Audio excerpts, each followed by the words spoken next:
is. It's always good when you sit. Yes, the ones at the front are free, but the seats at the back, we'll charge you to use them. They're a little bit more expensive. Yes. But just sit wherever you choose. If you want to sit among yourself, please do so. If you want to sit among those who are not so familiar to you, you may also do so. And then you may exchange numbers. And then later on you can start your networking. Because that is part of what this is about.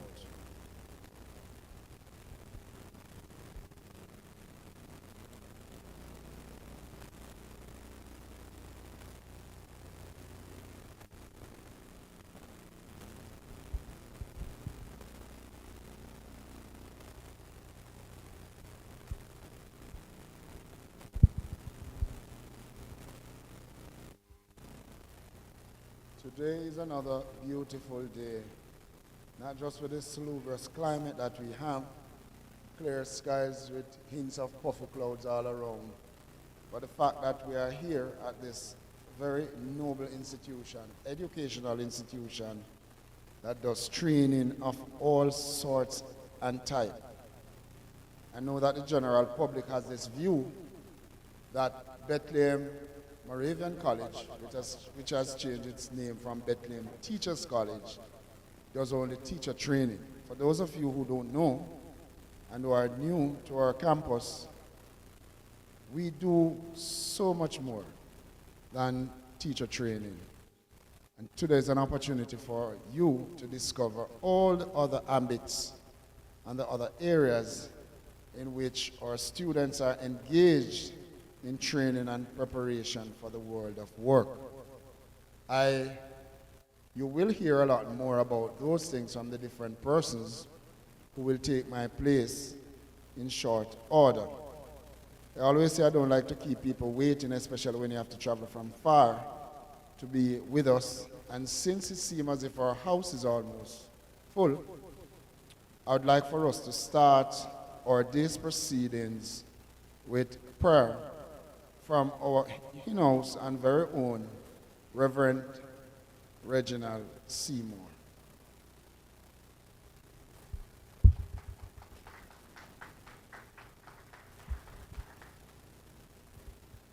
Good morning, everyone.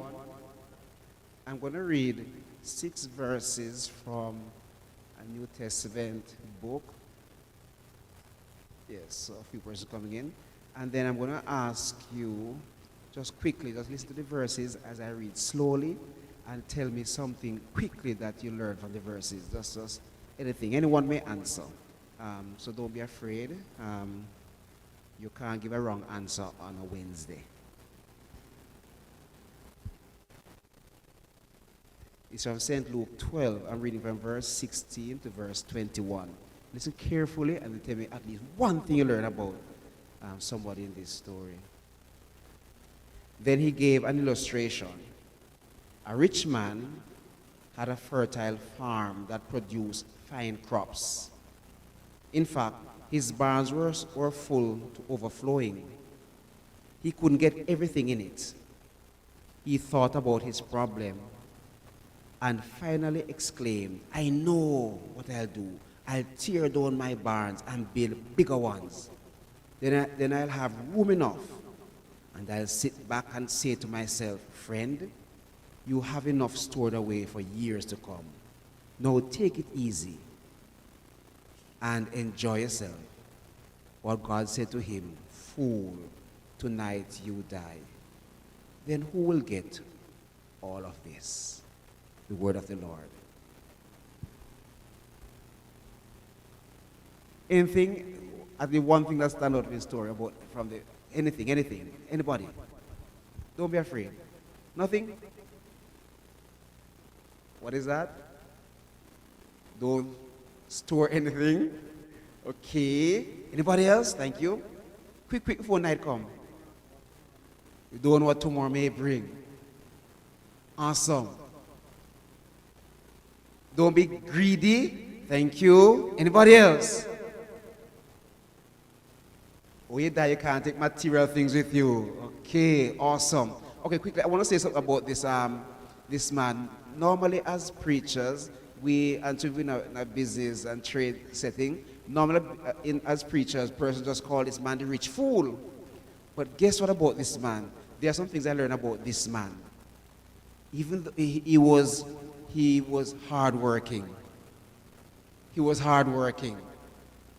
I said he was an honest worker. So you must learn about this man. Many times we don't highlight this. The second thing about this man, he had foresight. He had foresight because he recognized there was a problem. And he looked ahead as to what he would do. And he was not afraid to plan. Because many times we look on one aspect of this man in the Bible as preachers and we say this one was a rich fool. But there are something you can learn from the man. The only problem with this man is that he probably focused so much on material things and ignored his spiritual side. And because of that, he had misplaced trust in wealth. And he probably wasn't thinking about sharing his wealth with anybody else. And God was not pleased with that. So guess what? So when we read this story in St. Luke 12, notice something we can learn from this man. He was hardworking, he was honest, he had foresight, he wasn't afraid to plan. But the sad thing is that he ignored the spiritual aspect of his life. And so, as youngsters, I challenge you that you should always be hardworking. And some persons say, work smart. You should always plan ahead. You should have a level of foresight, but you should never leave God out of your planning. Never leave God out of your life. Never leave God as you go forward. Remember, the spiritual part of you is key, because at the end of life, that's all that matters. Let us pray. Father, we thank you for your goodness to us. We thank you for giving us brain. Thank you, Lord, for giving us mind to think and to work and to act. Thank you for the energy of the mind and the spirit. And God, even as we use it to better our lives and to serve others, remind us, Lord, of the importance of giving you thanks, of recognizing that all that we have and all that we are come from you. So, Lord, we pray for this trade show today. We pray that you bless. And God, we pray that it will redound to the good of everyone concerned. We pray, Lord, for our visitors especially, students and their leaders, that they learn much, they'll be inspired. And God, we pray that it will grow and be better, even as we serve you here at Bethlehem Moravian College. Lead us, Lord, by your Holy Spirit, because we know that when he leads us, we are well led. This we pray in Jesus' name. God bless you. God bless you too, Rev. And thank you very much for your inspiring words and for asking the Lord's blessing upon our days proceeding. Today is going to be a long day, but it's also going to be a very productive, wonderful, and beautiful day. And as we proceed, at this time,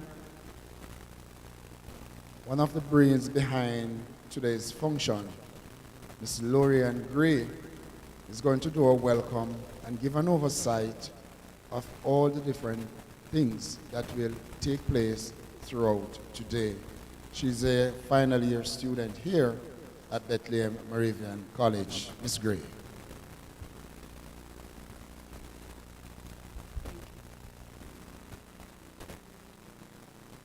Principal, honorees, guest speaker, students, ladies and gentlemen, good morning and welcome to our marketing seminar and trade show. This event is presented as a partial fulfillment of our grades for the marketing seminar and strategic management courses. It has been carefully organized by the 4BSBA marketing students with the guidance and support of the business department. As our group is relatively small, all members have come together to contribute in various capacities to ensure the smooth running of today's event. We hope you find the presentation insightful and leaving feeling informed, inspired, and empowered. We are especially pleased to welcome our honorees this morning.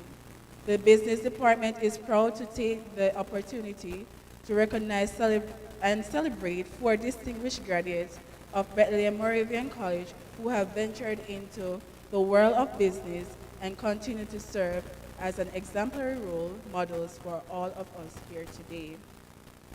A warm welcome is also extended to J students from the Black River High School, St. Elizabeth Technical High School, and Nean High School, who have traveled from their respective institutions to participate in our seminar and trade show.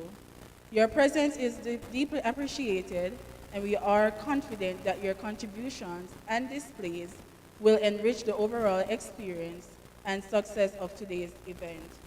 To our fellow students of Bethlehem, thank you for your continued support and engagement. Your presence helped to make this day a meaningful and memorable one. We look forward to a day of learning, networking, and inspiration. Thank you. Ms. Gray, I thank you too for that welcome and introduction. And if I may add to, welcome to our students. I call them our corporate in schools that have traveled from their different entities to be with us today. We truly appreciate the effort that you made in coming to be a part of our family here today. And as I was sitting there, I was saying, can you imagine a few years from now, these same faces will be students here at Bethlehem Moravian College. We are speaking it into being because we know that it is going to happen. You don't have to travel all the way to Kingston to get that degree and to get the experience that you need to get and the training that you need to get. We offer everything here at Bethlehem Moravian College. And once you come, then you'll realize that we are the best place to be. Plus, you'll be close to home and family as well. Entrepreneurship Day seminar and trade show, and our theme, empowering tomorrow's entrepreneurs to innovate, to create, and to elevate. One sentence: entrepreneurship is a process of identifying opportunities, creating businesses, and taking on the risk involved in building and scaling a venture, often driven by innovation and a desire to create value. A couple of months ago, I listened to one of our business persons here in Jamaica, someone we would consider to be a billionaire, because the family now operates a billion-dollar business. And one of the takeaways that I got from that is that all of us, especially if you live in rural Jamaica, you would grow up seeing chicken around your home or your neighbor raising chicken. And you look at it as them doing backyard farming to feed their family and to give away a few to the neighbors. But then here it was, a family had an idea that we are going to take the same chicken that you grow and feed and eat every day, and we are going to turn it into a billion-dollar business. I remember as a little boy, the days I used to see the best dressed truck with that dressed up chicken in bow tie and black and plaid shirt driving past in my community. And we're always fascinated by the very picture of the chicken on the truck. But one of the things that we never took time out to look at is the fact that here is a business that a family has started that has grown exponentially into an international business now. Best dressed chicken, as you call it, is a big business in Jamaica, the Caribbean, and the world. And then here comes CB chicken as well, Caribbean boilers. And I'm saying this to you because of the fact that this is something that some of us would have taken for granted. That I'm going to get a few pieces of board, get some chicken mesh, get some pans, and I'm going to start a little chicken business. Entrepreneurship is in play when you see that happening. That's a premise and the best example of what an entrepreneur is, taking an idea and growing that idea into what it has become, realizing a dream from something that many of us take for granted. As we go throughout the day's proceeding, we are going to explore that in detail. And so, don't get bored because it will not be a boring day. It is going to be an exciting day where all our presenters are going to expose us to the different ways in which we can grow an idea, because that is where it starts. Ladies and gentlemen, Bethlehem Moravian College is better today because of the leadership and the team that works here to make it into what it is. And we are going to continue to grow. But at this time, I'm going to call the head of entity, that's what I like to call it, our beloved principal, who has been with us for how long now, sir? 2 years? Not yet, a year and a half. Wow. Mr. Albert Korcher is going to address us at this time. So please give a listening ear to our principal.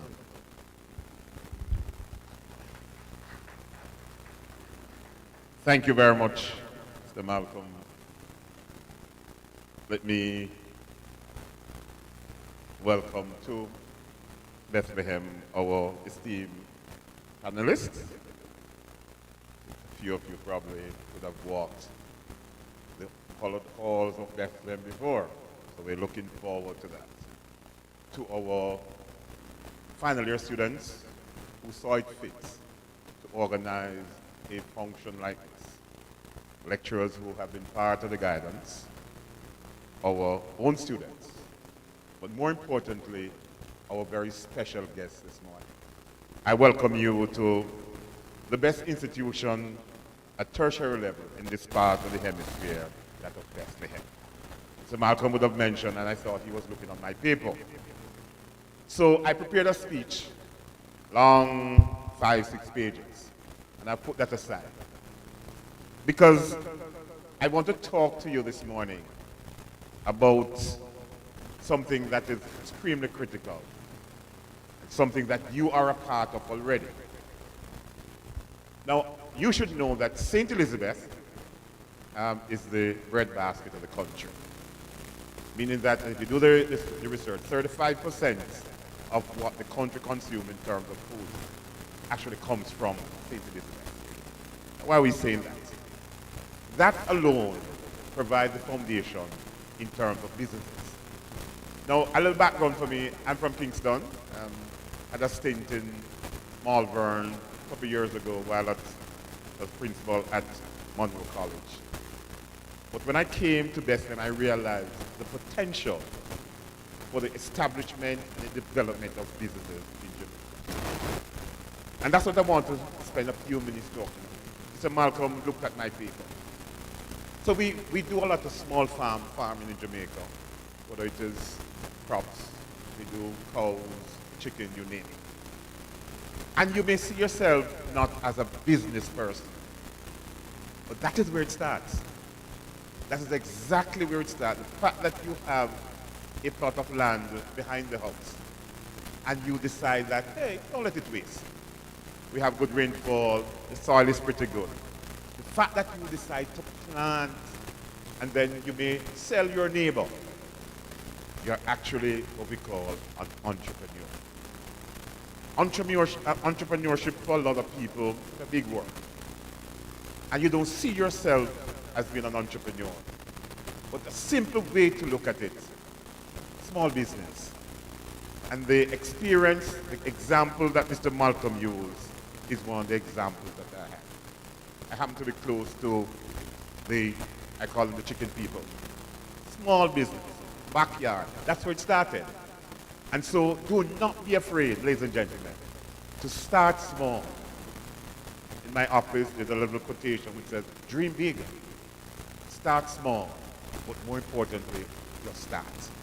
And so today, I challenge every single one of you that in your own area, in your own space, you have what it takes to be great entrepreneurs. And Jamaica is a typical example of small people moving into medium persons and then becoming very, very large. If you were to do the research in Jamaica, and you'll find that these multi-billion-dollar industries started very small. Some of them, the idea was just an idea. Started with their family members. And so you have what it takes. CB Chicken and the Best Dress years ago, they never had the technology that you now have. And so by that cell phone that you have in your hand, in your pocket, is probably the most powerful tool for business now. Who'd have thought that 10 years ago, you could stay in Jamaica and order something from China. And in 3 weeks, that's now at your doorstep. As a matter of fact, one of the latest additions in terms of business for Jamaica is that Amazon is now delivering directly to Jamaica. So let's say you have a small business, you want buying and selling some clothes. Some of you do that. You can go online with your cell phone. You don't need a computer. With your cell phone. And you can order from China, anywhere in the world. And you start your business. So do not be afraid to put your ideas down. Talk to persons around you. And take that leap of faith in starting your own business. Becoming an entrepreneur. The question then, is it that all business that we start, that have been started, that they have done well? No. For every one business that you see that is very successful, 5 would have failed. If you're in the science field and that gentleman who introduced the light bulb, I think he probably tried 5,000 times, and the 501 time, it became what it now is. And so even if you fail, do not be afraid to pick yourself up and start again. So start in your own little space. Become the entrepreneur that you can become. Sir mentioned in his opening about coming in, and I, as the person from Stets, and he mentioned, sit not with the group. Everybody, you know everybody in your group. But part of business and doing well and being very successful is that of what we call networking. That's a new term for the young people now. You have to connect. So before you leave here today, students, our visitors, make a connection. Because that same connection may become your market. And market is where you buy and you sell your products. And for you to be successful, the bigger your market is, the more success you will have. Bethlehem, over the years, we have been noted for producing outstanding entrepreneurs. They've gone on to business. And you hear from one or two of them today. But it is your time now. And I say that because even at Bethlehem here, we have students who, if you live on the dorm at Bethlehem and you want to start a business, students, listen to this. You apply to the student services vice principal, you get registered, and then we allow you to run your little business. Business like what? So we have students who are selling sweets. They're selling stationery, pens and pencils. That is how and where it starts. So go back home, go back to your school, and try to find something new, something different. Because that is what is going to differentiate your business from being an ordinary business than one to be very successful. In business people tell you, we call it a niche market. You can look it up when you... Niche is where you do something different from what the other persons are doing. Like for me, I came down and I live on that side, so I look at Junction and I look at going that side. There is no laundromat, but I wear jackets a lot. Dry cleaning to do the play. I'm saying, whoa, I need to talk to the bank to get some money to set up one. And nobody has done that. I don't know if it will be successful. I don't know if I've done the market research yet. But that is when we talk about a niche market. Try to find something a little different from what the person is doing. And you may be alone initially, but you have an idea. If you believe in that idea, then do not be afraid to run with it. Let's see what's happening around us. You'd have heard about Steve Jobs. In his backyard, he decided to start Apple. Look at it now. One person. That is just an idea. And so we expect for a country to move forward, for a world to move forward, we expect young people like you to come up with these new ideas. Apple now, we know, is revolutionizing in terms of what is happening with communication and technology. Let's talk a little about Elon Musk. Who is he again? And we're not talking about the one who is advising the gentleman up there But Elon Musk, the whole thing about SpaceX, Elon now is planning to take people, develop the spacecraft to take people up to space. Now, I'm looking forward to it. And I don't probably think I can afford it. But that's what we call about a niche market. If we don't take any word from today, that's a niche market. Why? Nobody has done it yet. I think he tried 5 times and the thing exploded, but he's not giving up. Tells his type of motor car now that he's thinking about doesn't need a driver anymore.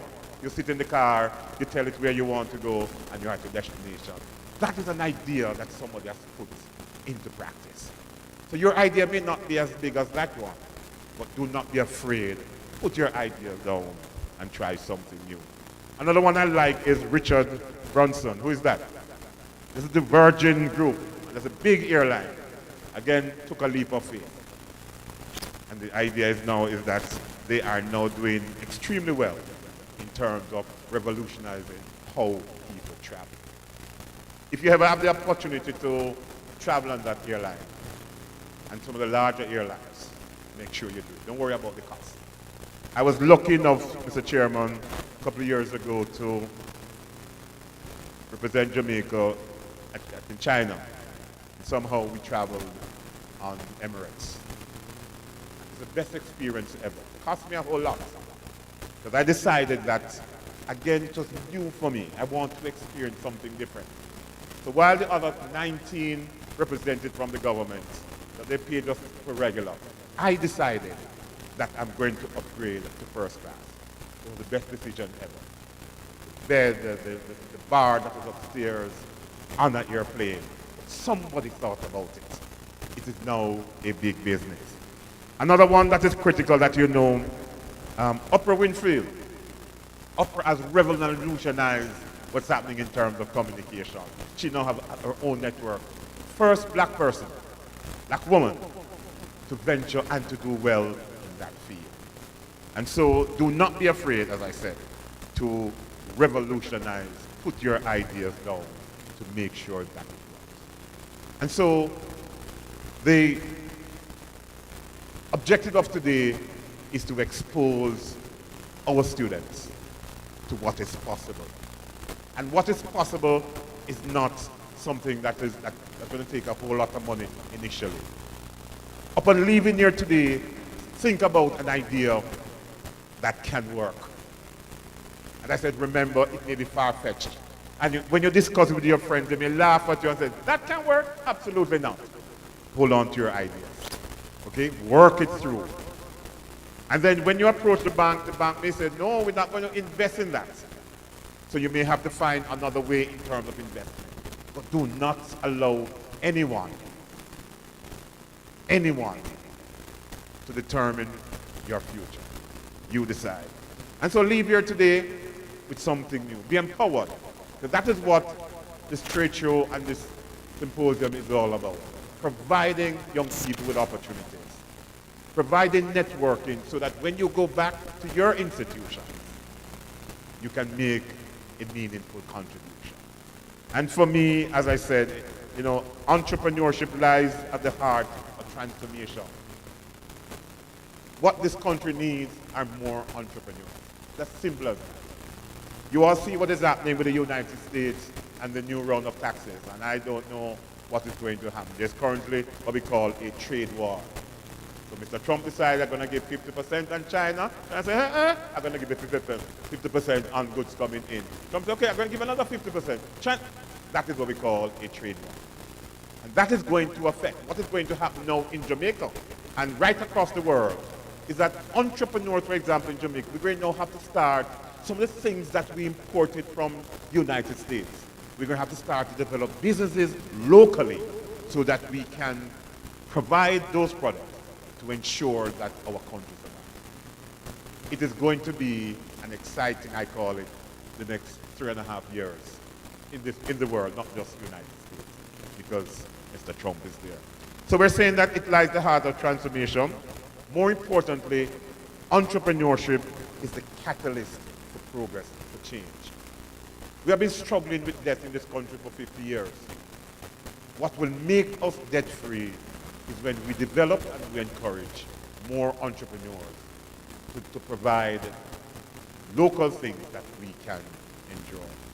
It was the former Prime Minister, Michael Manley, many years ago, who fashioned the notion that we must eat what we grow. If you do that, no trade war will affect you. Absolutely not.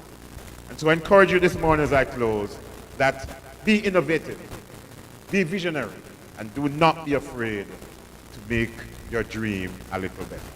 Today we reflect on the journey, as we mentioned earlier, of some of those who have gone before us. I want the next Elon Musk to come from this room. That's what I want. I want the next Oprah Winfrey to be coming from this room. People laugh at them initially, but look at where they are. And so I welcome you.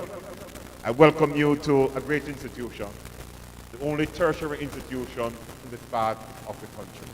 We believe that as an institution, we have to take the lead in how we educate this country. Entrepreneurship is an integral part of our development, of our curriculum, and we believe that we are on the right path. On behalf of the entire management at Bethlehem, we welcome you and wish you all the best for today.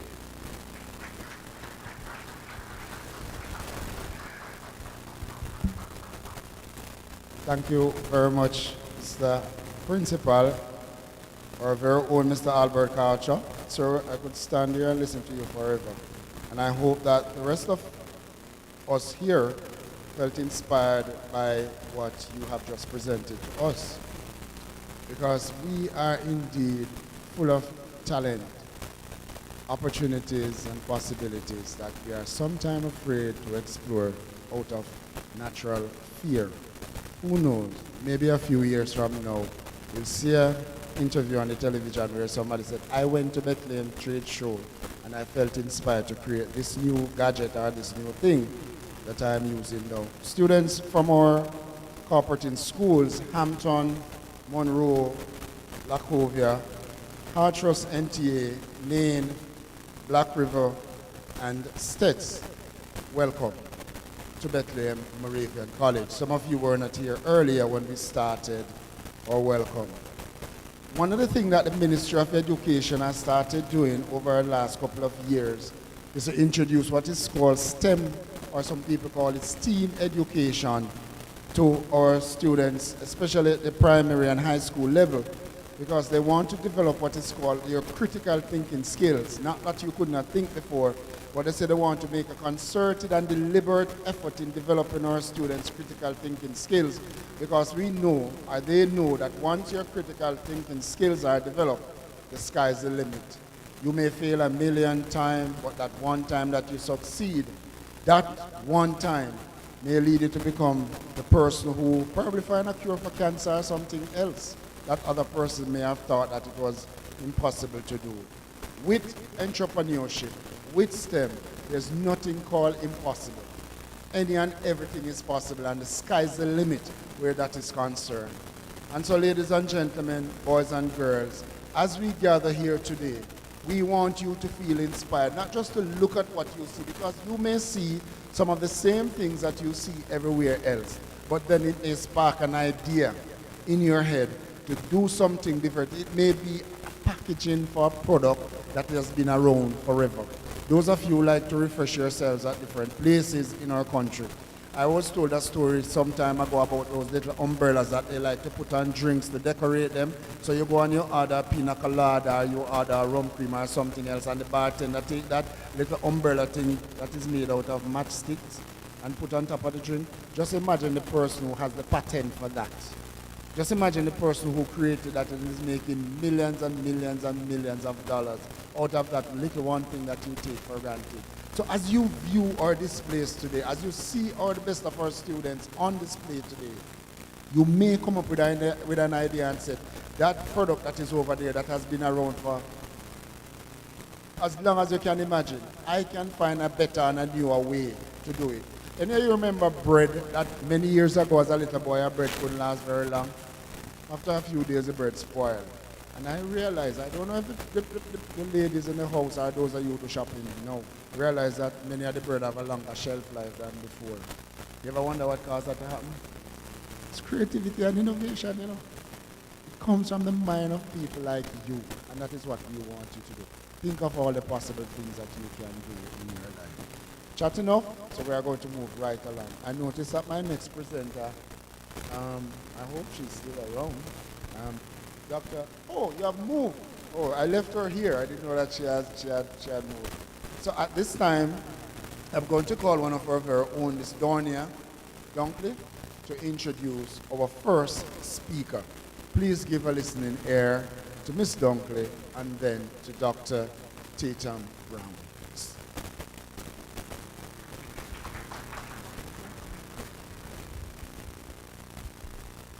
Good morning, everyone. Our first presenter is the accomplished and forward-thinking Dr. Tatum Brown, a senior lecturer in the Information Technology Department at Bethlehem Moravian College. Dr. Brown is widely respected for her innovative approach to education and her pivotal role in advancing digital literacy and instructional effectiveness among academic staff. She has led several impactful workshops focused on integrating artificial intelligence and cutting-edge software into the teaching and learning process, empowering faculty to leverage technology for enhanced classroom engagement and academic outcomes. Dr. Brown is also the founder of Terrain Empowered, where she serves as a training and development consultant and motivational speaker. Through this platform, she equips individuals and organizations with strategic tools for leadership development, instructional design, and personal empowerment, guiding them toward transformative personal and professional growth. In 2024, she expanded her influence as a director at Empowered Digital Solutions, MDS Limited, a technology-driven company committed to transforming education and business through digital innovation. MDS provides tailored solutions in IT leadership, organizational psychology, universal design for learning, instructional design, and assessment, empowering educational institutions, large corporations, and SMEs to enhance efficiency and embrace innovation. Dr. Tatum Brown's blend of academic excellence, technological expertise, and motivational leadership positions her as a leading force in shaping the future of education and enterprise. Her dedication to lifelong learning and empowerment continues to inspire excellence across sectors. Ladies and gentlemen, put your hands together for Dr. Tatum Brown.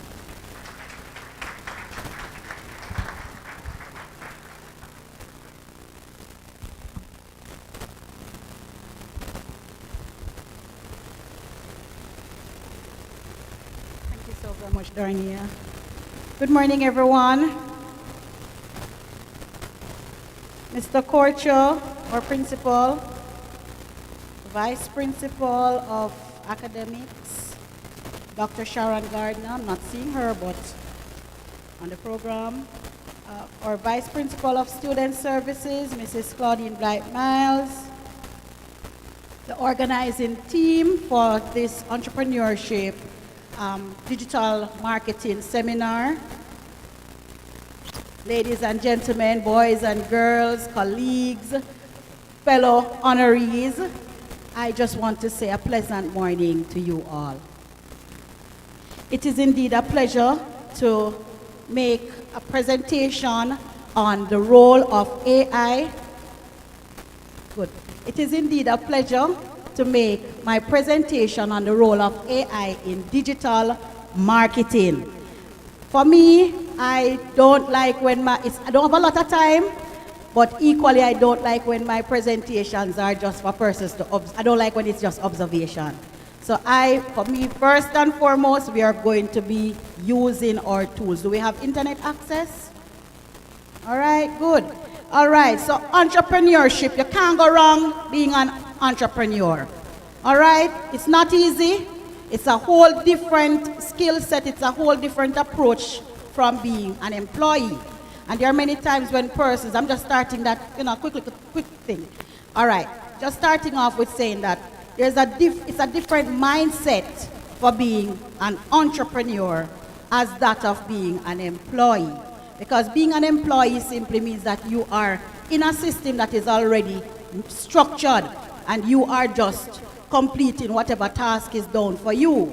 Being an entrepreneur means that you have to now be innovative and you have to be the one setting up the system that others will work in. Do you understand that?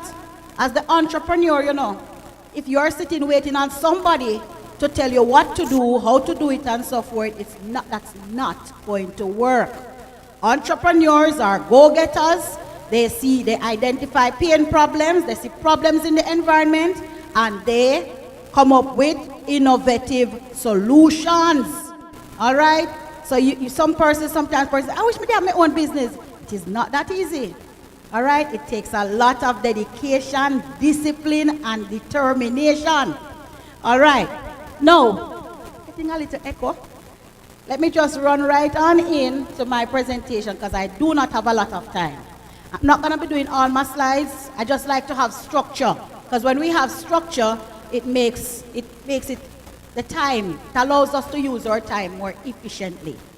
All right, so I have a quick quiz here. I want us to, those of us who have internet access, to just go to menti.com. Menti.com. It's a poll rather, not a quiz, because some people in here quizzes start get shaky and start wonder say if some exam and some grading. Just pull out your tools, guys. All right? Pull out your tools. So we're going to go to menti.com and we're going to enter the code 71097320. Pull out your devices. Menti, menti.com. Menti.com. The code is 71097320. Let me just hop on over there. 71097320. So once you go to menti.com, it's going to ask you to enter the code for the poll. All right? And the question that you'll see first, there are two questions there. We're answering the first one. What do you currently use AI to do in your digital marketing efforts? And I know we have students here, but some persons are probably saying, but I don't even have no business nor anything.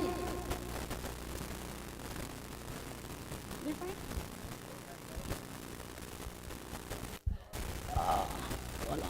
Let me see what is happening here. I have two questions. Let me see what is happening. Let me just pull up.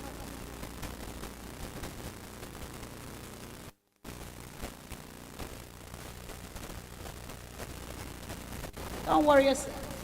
I have two questions. I'm not sure why it's pulling up the first one. The last one.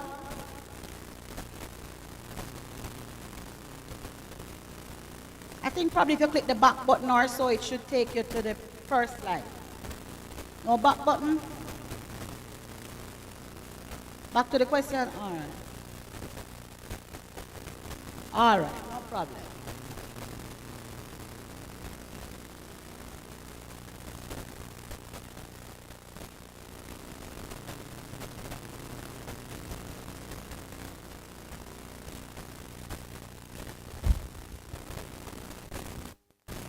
Let me just get over there to see what is happening.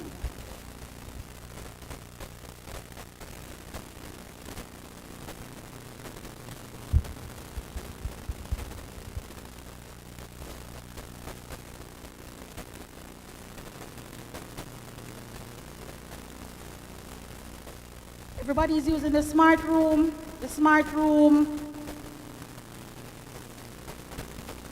Connection? Not everybody? All right. Because it's very slow for me. No Wi-Fi. Let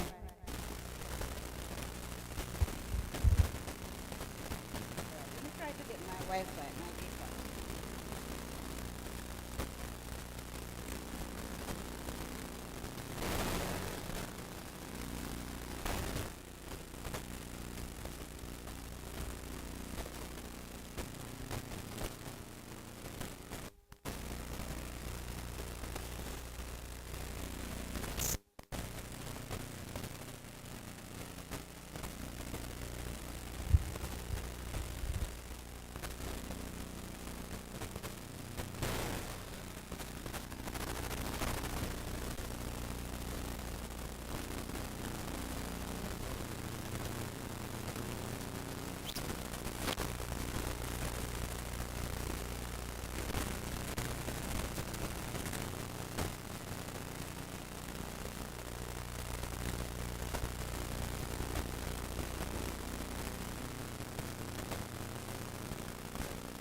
All right, let's try again.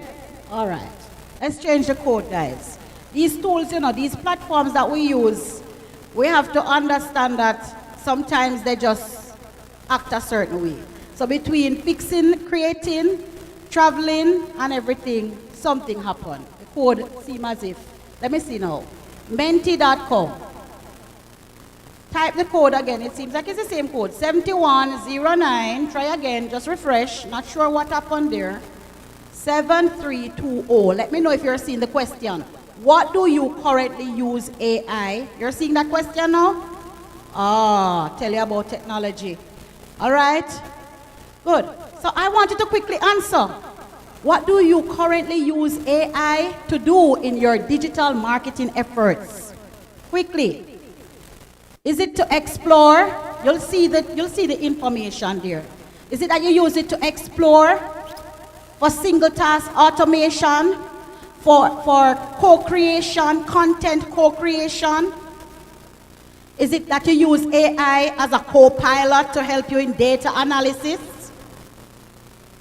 Is it for cross-functional intelligence? Do you use it for that? Do you use the AI to see how it can tie up all the different parts of your business or of your endeavors, whatever it is that you're doing? Do you use AI for cross-functional intelligence? All right, somebody's, whoa. Have some people inside here, yeah, so we see that, yeah. Poll is going up. So a lot of persons use it for content co-creation. And we have some persons in the house who are using AI. Yes, but it's a lot of likes going up. Yeah. All right. So this is a tool that we can also use to capture data, and it also has AI embedded in it. It's called Mentimeter. All right, and we can use this as we are communicating, as we are having meetings among our marketing team, or if it's not even a marketing team, because as an entrepreneur, we know that when we start out, most time you are everything. And then say, well, they have this thing, they say like, you are head cook, buckle washer. Yes.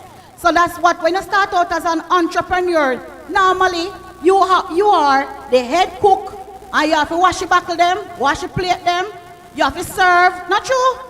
Come on, people. Am I talking to entrepreneurs? Yes, man. And so AI becomes very important to us. You know why? If we can leverage AI, we can automate some of the things that we do as head cook and buckle washer. We can automate some of these repetitive tasks. And so we can get back more time to do what we want to do in terms of the creation of our product or service and interacting with our customers. All right? So yes, don't know what happened there. All right, good. So we have a lot of persons, most persons are using it for single task automation, all right, and for content co-creation. You know what I love about this? No matter where you are on the poll, it shows that you are using AI. Give yourself a pat on the shoulder. You are, oh, no, no, come on. Yes, yes, man. All right, so let's continue. So make note of some of the tools that we're using, you know. So this one that I used is called Mentimeter, and it had AI embedded in it. So now we are looking at getting some insights. So how is the digital landscape with AI in 2025? How is the digital landscape with AI? Do you think that AI has any future?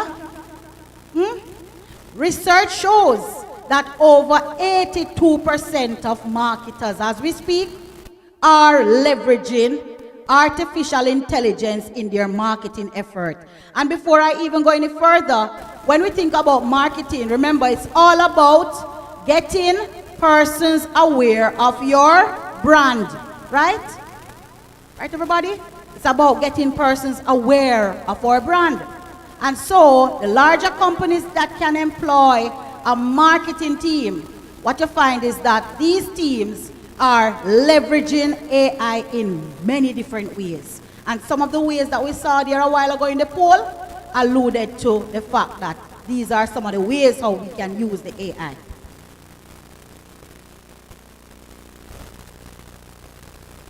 Another poll. Let's go to, we're going to move to the second page.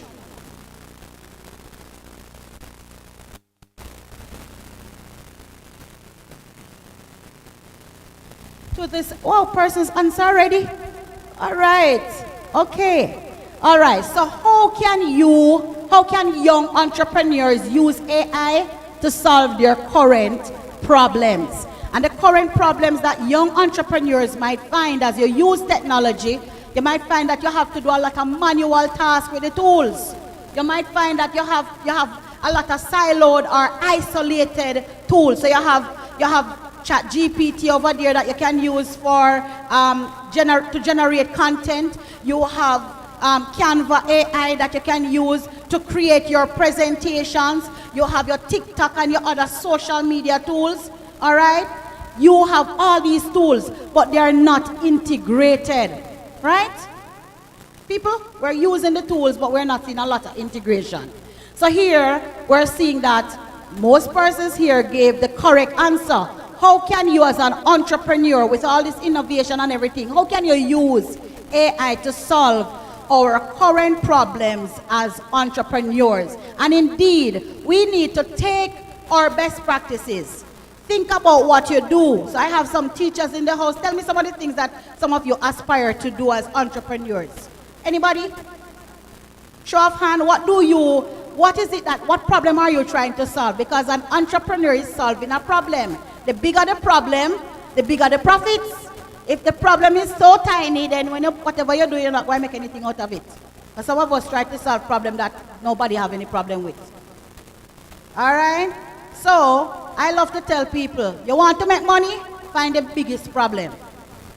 And find a solution, an innovative solution to the problem. So, my question, probably you don't have anything in mind as yet, but what problems do you see around the place? Probably you can't put your, yes, go ahead, I see your hand up. The lack of artisan, all right, and so we're hearing about, special cafes, all right? Anybody else? Thank you, sweetheart. You don't have any other problems that you can identify around the place? Tell me a problem you have in your school, students. Yes. What about the canteen? The canteen are not just, what can they do at the canteen to make your life easier? Bring KFC to the canteen. That don't sound like AI solution. Go ahead. We're sitting with the KFC on our mind. Done to order lunch electronically to cut out wait time. So there is a problem. The problem that she has identified is the long wait time for lunch. And so she's saying that we should automate, do some form of automation. And whenever you can identify the processes that you have to engage in. Whenever you can identify the processes that you have to engage in, you can look to see how can I automate or code, how can I create a code to automate it, all right?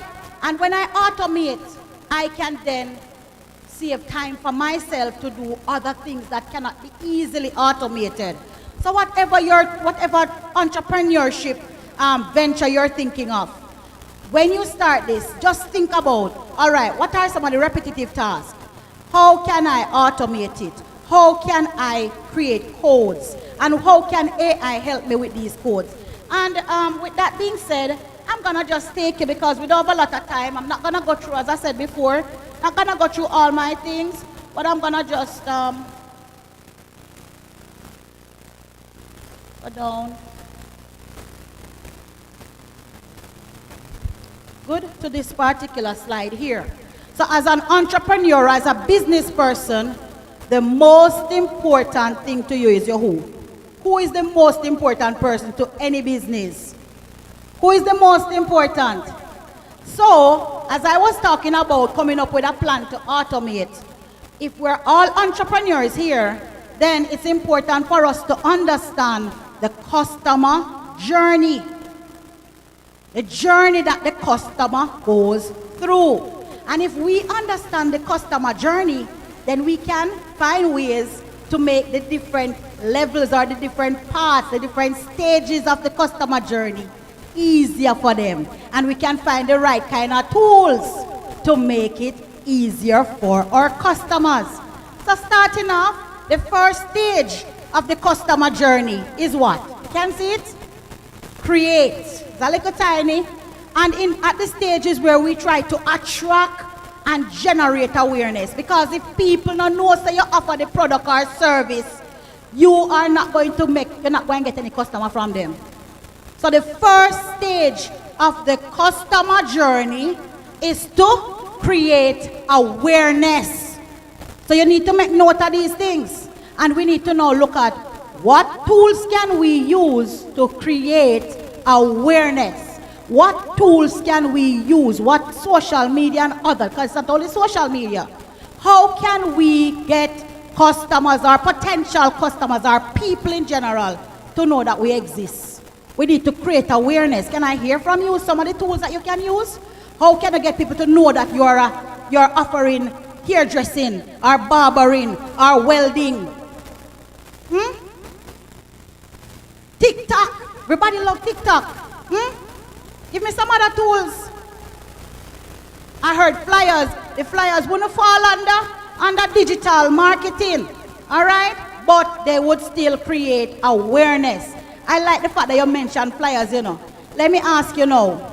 What would be a drawback, a limitation to the use of flyers to create awareness as opposed to the use of TikTok, YouTube? What would be a drawback? What would be a limitation to the flyers?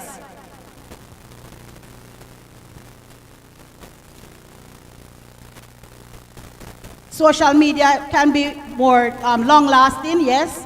Not only that, but farther reach, yes. So with digital marketing tools like your social media platforms, you are able to reach farther than you would with traditional marketing. Very, very important point. All right? And so the first thing, we could go on and on with what we can do here. So let's look at some of the things that some of the things that entrepreneurs can consider and tools that we can consider here. All right? And you mentioned some. Social media marketing, search engine optimization. So persons put in a search on the web and that's SEO, search engine optimization. You put in a search on the web and persons are able, once your business is listed properly, then when persons search for businesses within a particular region, your business will appear as long as it is within the keywords or the nature of the business. So if you're a salon, like for me, I live in Lona, and let us say I search for restaurants. Once the restaurant has, what is it now? Completed all the necessary information and, set up themselves and have SEO, search engine optimization enabled. What will happen is that everybody within that region or in that particular area, once you search for restaurants, all the restaurants that are set up can easily come up in the search hits or results. All right? So when you're doing your business, you want to have these kind of things so that even if a person don't know that you run a restaurant, when they search for it, you will appear as an option. Search engine optimization is what we call that. All right? And then we're gonna, after we create this awareness, the next step in the customer journey is to convert them. All right? So you don't just want them to become aware, say you have a salon, but you want them to say, hey, me see one salon pa TikTok, And the girl bad, you see? Yes, man. The girl has some style, them wicked like me, I tell you. Me have to find her if you go get me hair done. Or me see one barber and him do some wicked style haircut. And me have to go find him. So here you want to convert them from just being aware to want your product. So whoever they're using now, you want to make sure that you get them, you hook them. You want them to consider you as an option. All right? And so you want to turn your visitors into prospects. That's what this is about. What tools can we, or what strategies? We can set up things like an ebook, a little manual. All right? So we can use things like Canva to create a nice little ebook about how to, or some FAQs, frequently asked questions. And so these persons can get answers. All right, so the tools there, we could use Canva. All right, and Canva has this nice little AI feature built in to guide you through creating beautiful visual ebooks. All right, so we can use several tools. We also talk about making our landing page for our website very attractive, very dynamic, very engaging. All right? This is one way how we can turn our visitors into prospects. Let me see the hands of those who have been to some websites, and the website, once you land on the page, is like if a restaurant, if food just look nice. You ever see that yet? Like you go to some website, and you just wow by the landing page. The landing page, that first page on the website. So as you're looking at entrepreneurship strategies in digital technology, think about things like, how can I make my landing page so engaging that it actually hook the persons who come and make them want to try out my product. All right? That is what we can do there. And you can use other tools, AI tools like chatbots. I know that you guys have experienced chatbots. All right? Where you go to a site and you say, hello, how may I help? You ever see that yet? No, you never go on a website? Yes, chatbots. All right? And so the frequently asked questions can be built into this bot. And so instead of you having to answer all phone calls and have to have a whole help desk and everything, you can use AI to create bots for different purposes. One of them is your nice little AI assistant on your website. All right? So think about that. Chatbots. All right, gonna run through this quickly. Close is when you make the sale. So you engage them.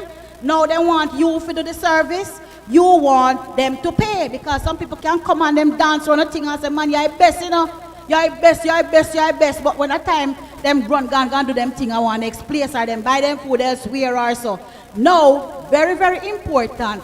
How do you close your sale? How do you make it into a sale?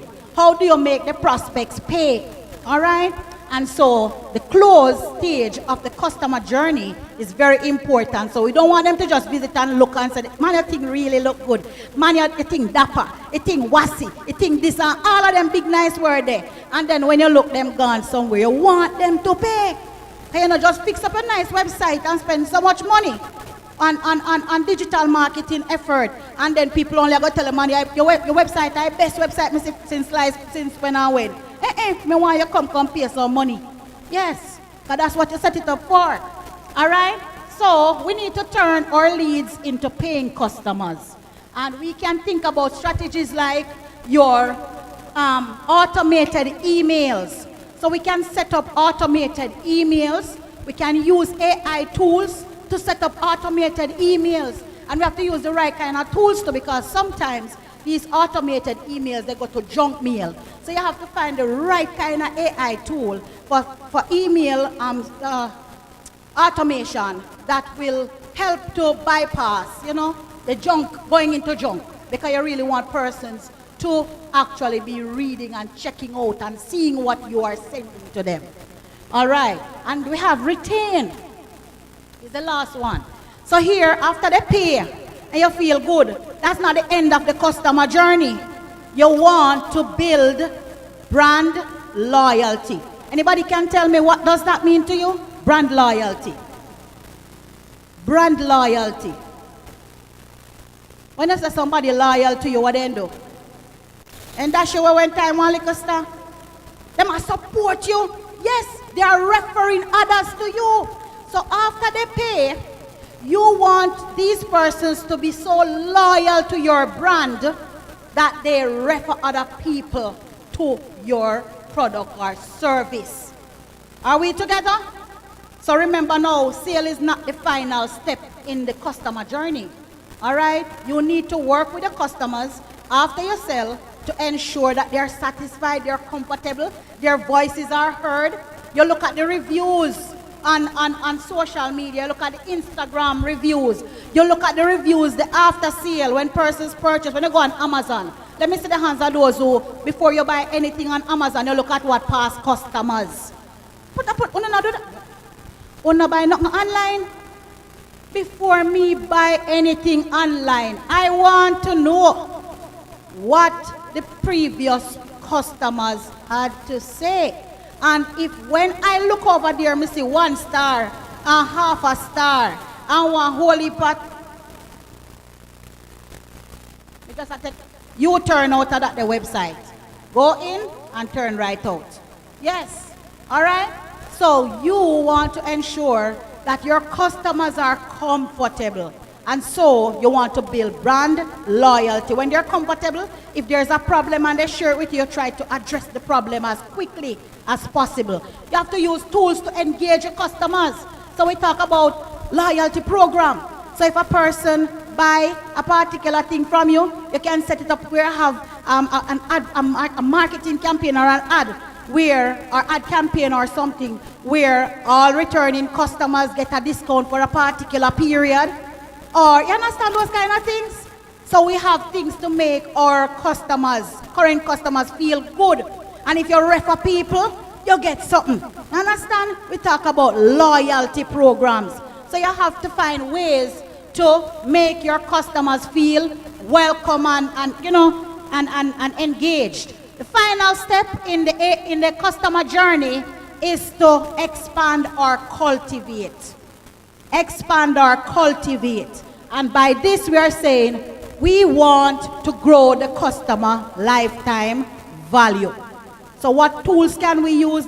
You have so many tools. I don't even like to tell person that this one tool or this two tool or these 3 tools. There are many tools. It's not even about the tool. It's about your strategy. It's not about the tool. It's about your strategy for the integration. And so you want to expand. You want persons to benefit. You can have bundles. You can have exclusive offers and all of those things. And we can find tools for those things as well. And finally, I have a little assessment that I created using AI. For this one, I use the tool ChatGPT. And for this one here is to check your AI maturity level. This is a tool that has 5 levels to it. And I want you guys to quickly check and let me know, and then we'll wrap it up here. All right, so we're going to go to another site. Let me tell you where you're going to go to complete this one. Go and take a little time, write it down, and try it. Check out this tool. Sites.google.com. forward slash, don't leave out anything, you know. I want you to try this assessment. Sites, sites, google.com forward slash BMC, as in Bethlehem, bmc.edu.jm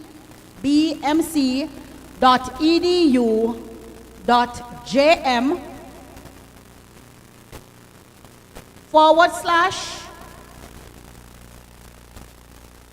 AI maturity level, or no space in between, AI maturity level. So I use Google Sites for this. AI maturity level //home. So it might be a little long because I just use Google Sites to create it. Click enter, let me know if you're seeing the tool, if you're seeing the, let me repeat it. Yes, let me repeat. You're gonna go to sites, you're gonna type in the URL, sites.google.com forward slash bmc.edu.jm forward slash again. And you're going to write out AIMATURITYLEVEL, AI maturity level. How mature are you with AI? Because some people feel like you just jump on every tool like a bandwagon kind of thing. But you need to check how mature are you. What's your maturity level with AI? Anybody is in? AI maturity level? Nobody is in? Once you type sites.google.com forward slash bmc.edu.jm forward slash AIMATURITYLEVEL forward slash home. Let me see who is the first person. I wonder if I have anything for the first person. Somebody is in? All right, so we have some gifts. I think you have some gifts. The first person, we have somebody over there who is in. Person over there, yes, hand out something to her. Anybody from the high school level that is in? Are you on the assessment tool? It says read. And it should take you to this particular assessment instrument. Entrepreneur AI maturity level assessment. And the first question on it is, do you currently use any AI tool in your business? And you're going to click on the down arrow. Click on the down arrow and select the option that best suits you.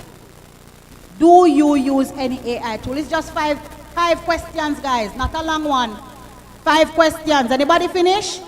What is your level? What is your maturity level for AI? Are you at level 1? Level 2? Do we have any level 5 in the house? Going once, who is the first person to get your maturity level? AI maturity level. Complete the 5 questions and click submit and let us hear. What is your AI maturity level? How are you Somebody said 2?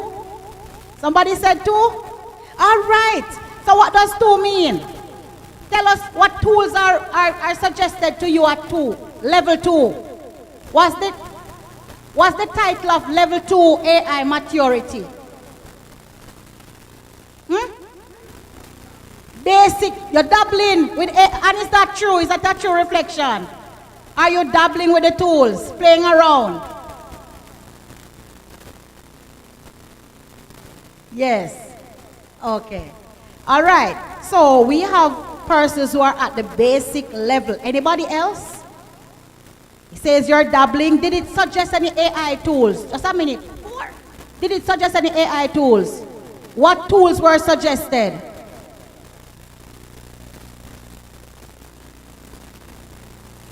All right.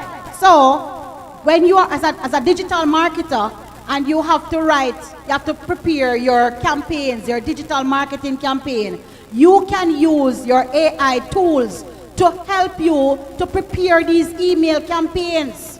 All right? Look for content and structure all of that. All right, next person, one more and we move on. So you have the tool, you can check it. Number 4, somebody is at 4. What is that level? What's the title of that level? AI enabled. So this person is at the level of being AI enabled. That's the level of maturity. What does that mean? The person is leveraging AI across multiple channels and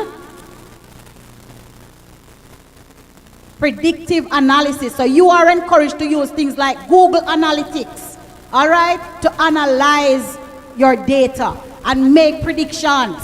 All right, so guys, I'm gonna stop there right now. I really do want to encourage you to continue to leverage different platforms, social media platforms in your entrepreneurship venture. All right, there are many tools. There is no one correct tool. All right, it's all about how we think and how we use the tools to help us. So you can use the tool to help you to create content, whether it is content for your labels, for your flyers, for your emails. You can. Another very important thing is to use templates. So instead of doing everything from scratch, generate templates to help you. And those who have not yet started using the AI tools, start small. Start small and see how, reap the benefits, and then that will motivate you and boost the momentum. All right, ladies and gentlemen, thank you so very much. All the very best.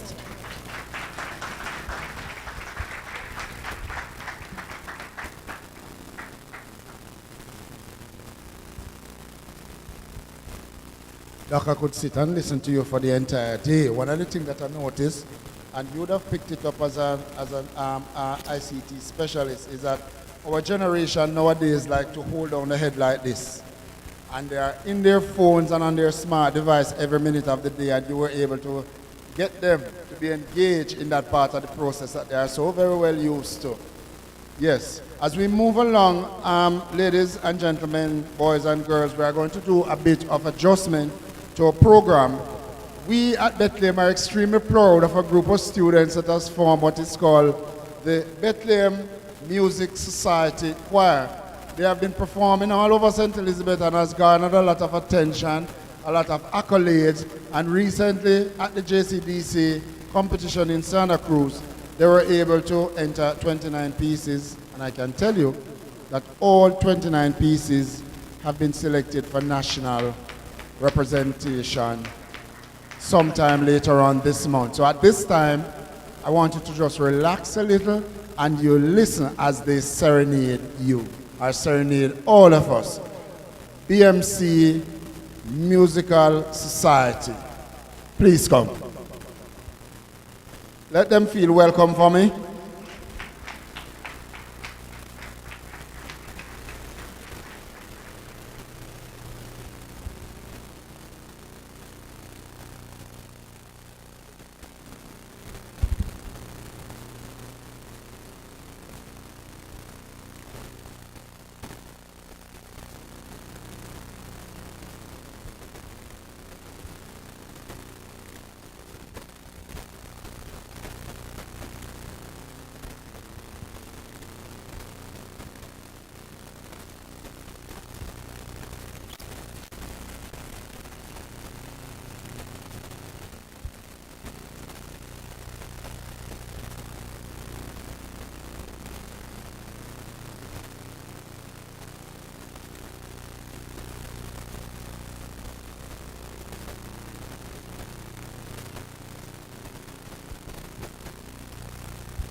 I shall not fear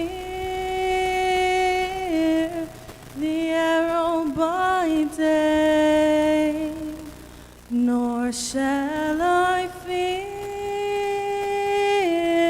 the terror by night.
Whom shall I fear? Whom shall I fear? Whom shall I fear? Whom shall I fear? The God who governs. Angel army has set encampments around me. Whom shall I fear? Whom shall I fear? Whom shall I fear? Whom shall I fear? Whom shall I fear? The God who governs. Angel army and governments around me. Whom shall I fear? Who can stand against the Lord? For no one can, for no one will. Who can stand? Who can stand against our King? For no one can, for no one will.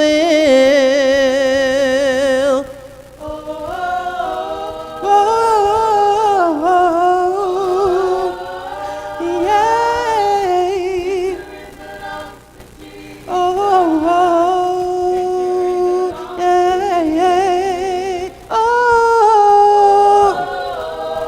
Yay.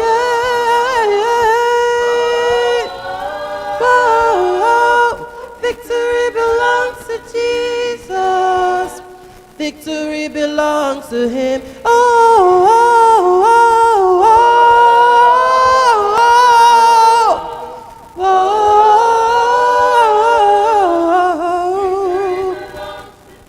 Yes, victory belongs to Him.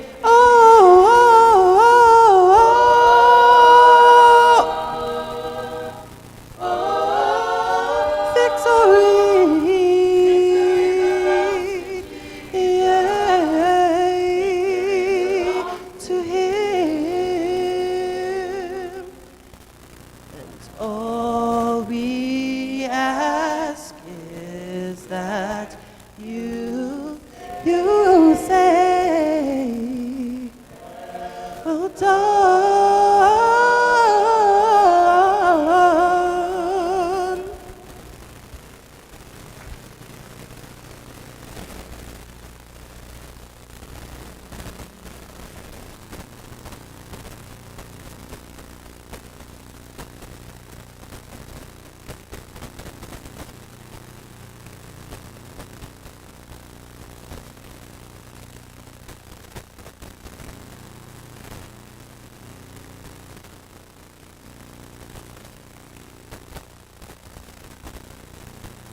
Excuse me, or technology again. If I were to describe that performance a while ago, it was just absolutely amazing. Yes, we could sit and listen to them as they serenade us every minute of the day. Moving right along, ladies and gentlemen, at this point, I'm going to call Miss Lishay Gordon, who is going to be introducing Stevel. I've never heard that name before. Stevel McKellop.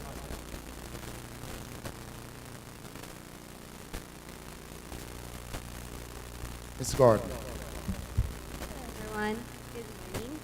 So I'd like to start off by saying Mr. Stevel McKellop is a distinguished entrepreneur, mentor, and a business advisor who has devoted his professional life to empowering individuals to start and scale successful enterprises.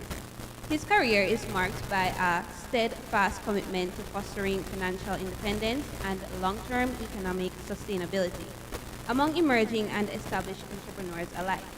He is the Chief Executive Officer of Tropical Gold Bee Supplies and Services, a leading entity in Jamaica's aquaculture sector. The company is renowned for producing, packaging, and distributing premium quality honey to a wide range of clientele across the island. So, under this, Mr. McCulloch's leadership, Tropical Gold not only delivers superior products, but also campaigns environmental conscious and sustainable beekeeping practices, thereby balancing and supporting local farmers and preserving the ecological balance. In addition to his entrepreneurial pursuits, Mr. McCulloch serves as an advisor in the board of directors in the Hanover Bee Farmers Cooperative. There are many roles that he plays in shaping the future of sustainable aquaculture in Jamaica. He also oversees commercial properties within the real estate sector, further diversifying his business portfolio. So currently, Mr. McCulloch holds a position as business advisor for Region 5, comprising the parishes of St. Elizabeth and Manchester at the Heart Trust/NSTA Trust Apprenticeships. So in this capacity, he provides strategic guidance and support to aspiring and current entrepreneurs, helping them transition ideas into viable growth-oriented businesses. His contributions have significantly advanced the entrepreneurial ecosystem within the region. Beyond his professional achievements, Mr. McCulloch is professionally dedicated to mentorship and youth development. He is especially active in the Adventist community, where he encourages young individuals to recognize and harness their talents for meaningful and transformative impact. A strong advocate for lifelong learning, his consistency invests in his own growth through avid reading and personal development, particularly in areas of business, finance, and investment and leadership. Mr. McCulloch exemplifies excellence in entrepreneurship, community service, and personal integrity. His dynamic leadership and unwavering commitment to empowering, continuing to inspire those he serves and mentors. Please, I'd like everyone to give Mr. McCulloch a warm Bethlehem welcome.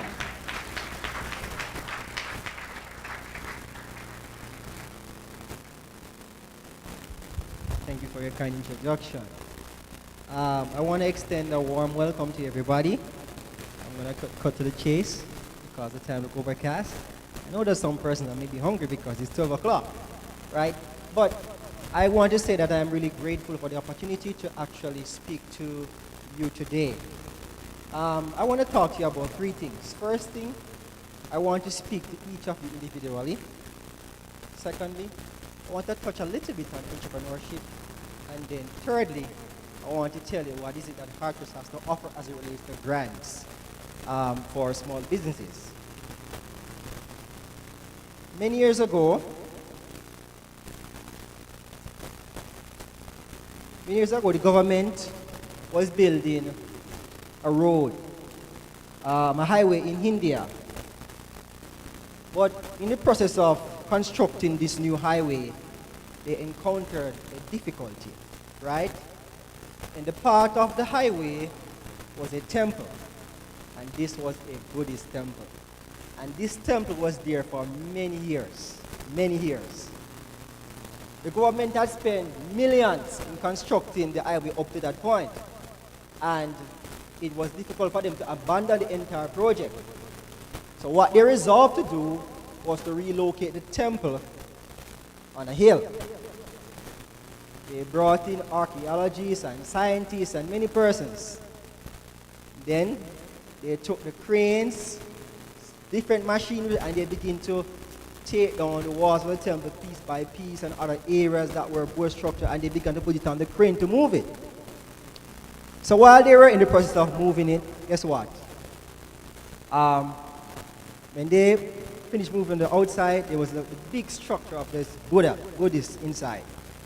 As they began to move it, they put the chains on it, the arm fell off. Then the other arm fell off. And then a lot more pieces began to fall off. Anyway, they were managed to be able to put on the crane, and they took it down the hill. And when they placed it in this new location, it began to crumble. They were terrified because there were many persons who were there that had come to that place to worship that Buddha, that sacred Buddha, for many years, for centuries.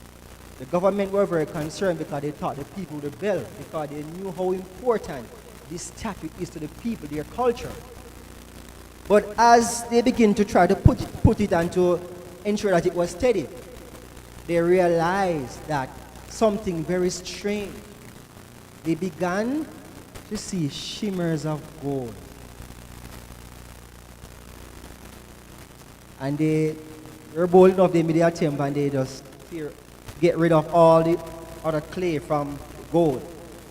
What happened is that for many centuries, those who built that statue of Buddha, they put it in clay so that nobody could steal the golden image of Buddha. And that was very unique. The point is that nobody was able to see the beauty of that image of that Buddha until the clay fell off. It crumbled. There are many of you today. You have great potential, unlimited potential. But you know what?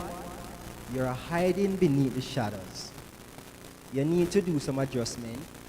The clay needs to come off so that you can shine. I want to tell you that entrepreneurship has more to do with the individual than the business itself. I want to let you know that you are your greatest asset. All that you need to succeed is not outside of you, it is within you. But what you need to do is to harness that potential. And that is why it comes, many persons have heard the term gift or talent. Yes, your gift or your talent, it is your source of greatness. It is your source of wealth. Walk with me. Think of all the great persons in the world that have made a lasting impact on society and the world at large. I mean, the principal mentioned a few this morning. Oprah Winfrey, Steve Jobs, you think about Warren Buffett, Bill Gates, and all of these individuals. Let us bring it home. Think about Usain Bolt. None of these persons have never set out to be rich or to be popular. They had one thing. They had a gift. And what they did with that gift, they perfect that gift. They master that gift. And because of that gift that they have, they were able to become a person of success. There's a proverb that says that your gift will make room for you. It will bring you in the presence of kings. So what I mean, many of you are thinking about, what business should I start? But you have some passions, you have some interests. And if you spend time enough to explore some of those options, you will come up with something innovative and groundbreaking. Because guess what? Nobody inside here are alike. We are unique in our own way. We think differently, we do things differently. And as such, it's important that we harness the potential that we have inside of us.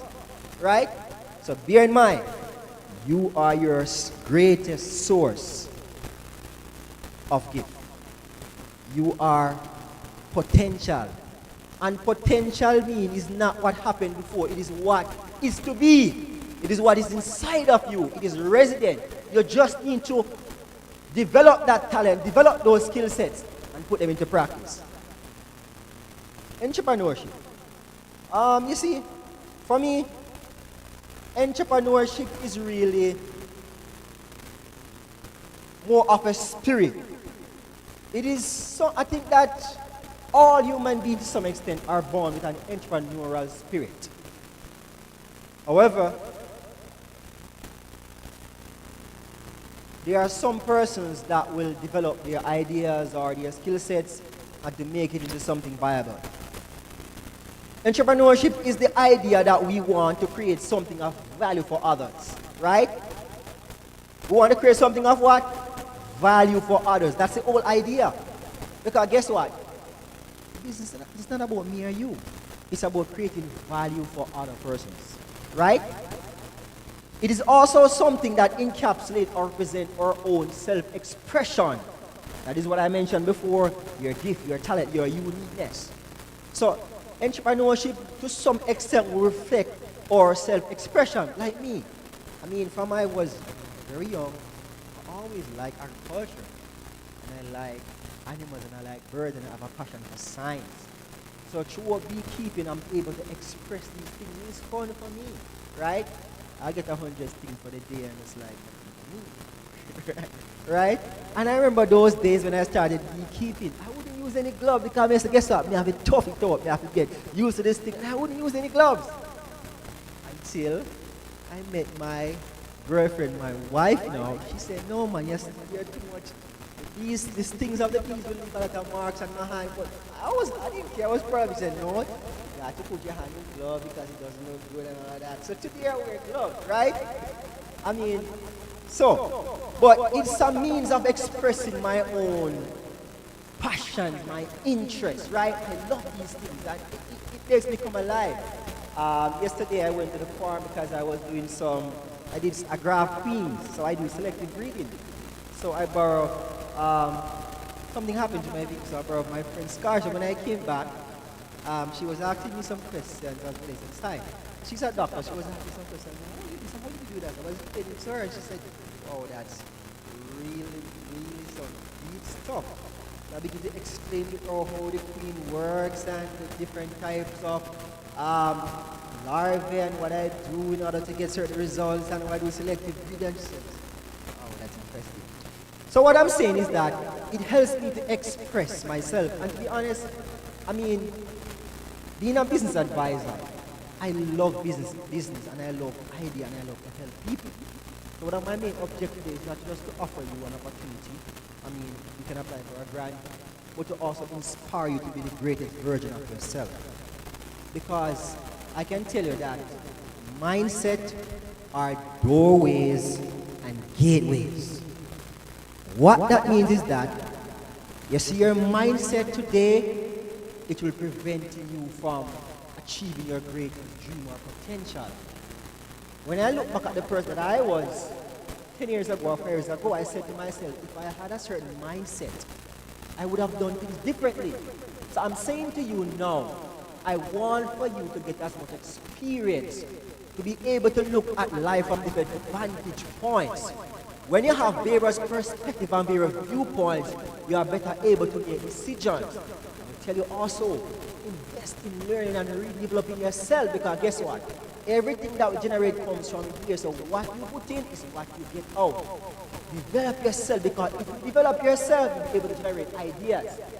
I read a book a couple years ago, Where Do Good Ideas Come From? And when I read that book, ideas stems from your environment, or your culture, your friends, what you feast upon. That is how great ideas come. Ideas that can come about you just having coffee with a friend around a table, you playing a sport or doing some stuff. That is how ideas will come about, but you have to be open and to fill your mind with those things that will stimulate or generate ideas. Next, I want to talk to you briefly. So, somebody might ask the question about, are entrepreneurs born or are they made? You might even ask me the question, do you think anyone can be an entrepreneur? Anyone can be.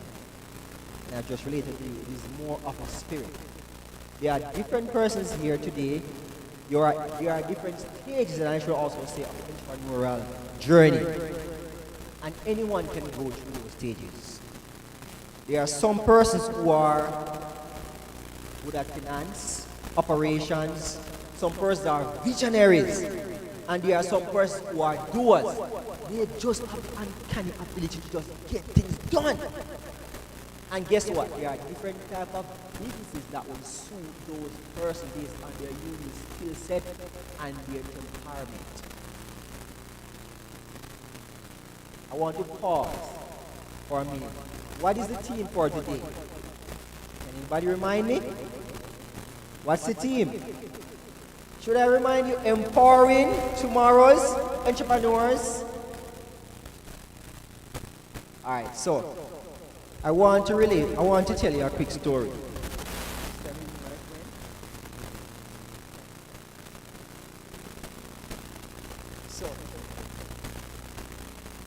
So many years ago, there was a dad. He went on a cruise with his family. And when the ship took off, they were way out in the ocean, maybe about an hour they were there. And while everybody was even looking at the land and waving until everything was out of sight, this little girl was standing on the deck beside him. And he said, "Daddy, Daddy, Daddy, I want to see." And you're not that because we are very mature. But I'm just using an example. She says, "Daddy, Daddy, Daddy, I want to see." I mean, she was very persistent, very persistent. Anyway, the father took her up, put her on his shoulder, and put her on my shoulder. And she was excited, and she was now looking at the ocean, and she expressed, she says, "Daddy, Daddy, Daddy, I can see farther than my eyes can look." You see, what that little girl said is vision. Thank you. You see, vision is ability to see farther than your eyes can look. It's the ability to see something and you plan and you create it. You envision it in your mind's eye and then you work to make it a reality. That is vision. So you might have some ideas.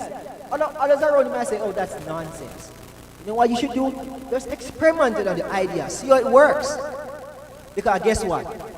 Ideas don't work in the mind. They are tested in the marketplace. Have you ever heard somebody say, "Guess what? Nah, tell nobody my idea because they go thief it." If you got that idea in your head, it will stay there for 10 years, 20 years. Guess what? You need to test your idea in the marketplace. If it doesn't work, go to the next idea. Ideas are tested not in the mind, but in the marketplace. Because guess what? There are over 200,000 businesses registered in Jamaica, right? About 67% of them are in operation of company and stuff like that. There are about 6 million businesses, I think, in the UK. Over there, about 30 million in the US, right? So guess what? You might come up with many ideas, but somebody else is doing that thing. So you have to figure out if what you have or what you want, if the customers need that. Because businesses only exist because, guess what? They are meeting the need of customers. They are alleviating a pain. They are solving a problem. So if what you have people don't want, that it doesn't make any sense. Guess what? And innovation without commercialization doesn't make any sense. You can innovate something and say, "Wow, this is grown baking," but guess what? How many persons are going to buy into that? That doesn't make any sense. But guess what? You have to test your idea. So if you have something that you like or you're passionate about, test it. And bear in mind that in your test, I want you to bear these two things in mind. Fail fast and fail cheap. Meaning, try to find the most cost-effective, economical way to test your idea without it costing you too much. Because you know what often paralyzes us? The fact that what if I'm right? What if I'm wrong? What if I'm a fake? What if it doesn't work? The only way you're going to know is if you test your idea. So try to find a way to make your idea to test it at the cheapest cost as possible, right? And fail fast. Learn from your mistake. All of these great companies, these great entrepreneurs, you know what they did? They learn, man. Them fail forward. They fail, they learn from their mistake, and they keep going again, and they perfect their craft. So, you might ask the question, which idea should I pursue? Test the ideas. You can think about something as like a waiting list. You have friends on Instagram and all of these persons. Say to them, guess what? I have this idea or this product. I'm rolling out in the next 2-3 months. Would you be interested? Right? Describe it to them, tell them about it, and how it will benefit them. Get a response from them. See how many persons will respond. "Hey, I'm on the waiting list." Then you can roll that out. So when you're testing the market, you're not saying, "Oh, I'm going to spend a lot of money, do the branding, do everything," but when you roll out the product, nobody wants it. But if you test it now, you will know definitively that, guess what? This is something that will solve a problem or will meet individual needs. Is somebody with me? Test your idea, test it, and see how it works. It is important that there's another thing I want to talk to you about, and that is a lot of persons say that somebody will steal their idea. 10 persons inside this room can be doing the very same thing, but there's this thing called vitality. When we drove, my co-worker, Mr. McCleary, is at the back. He's the business advisor for Region 5. We're very close friends. We're good together. When we came through the gate, Region 4, when we drove through the gate this morning, the security guard that greeted us, my co-worker said, she's so polite and nice and bubbly, right? There was just something about her spirit. She is very lively. And I was just contemplating on the term on my way up, vitality. There are different persons that can run different businesses, right? But there's something unique about this individual, their spirit or their vibe. They can mobilize people just when they're in the working environment. It's just a different sense. The atmosphere is just different, right? Vitality is something that you carry with you. It's the spirit. So even though many persons are doing the very same thing, every individual carries a certain spirit. You understand? And that is what will drive people to go beyond and above for you. They'll buy into your idea, your vision, because guess what? They believe in you, they sense you, they believe in your spirit, your leadership. And they'll move mountains in assisting you in creating and enabling that dream to become a reality. And that is why you have to be very clear about where you want to go. You have to find yourself, your spot. You have to shine. So when you come into your own, you find out your gifting, you're working in your domain, guess what? People will naturally be attracted to you. Thousands come to the stadium. Just what you say, nobody else who they run. But when that guy goes on the track and when he kneels on him, he go race, there's something electric about him. The other day, Messi came here. Like the whole of Jamaica hope so. Right, guess what? He's here. There's something about that guy when he goes on the football field. I'm saying each of us, we have that. But guess what? We spend time looking at everybody else and don't realize what we have. I'm saying to you, you have it. I have that. When you're working the area of your gifting, life is going to become so easy and seamless. You won't be so stressed out. Nobody can take your spot. No, people go bad, man. There are so many opportunities out there.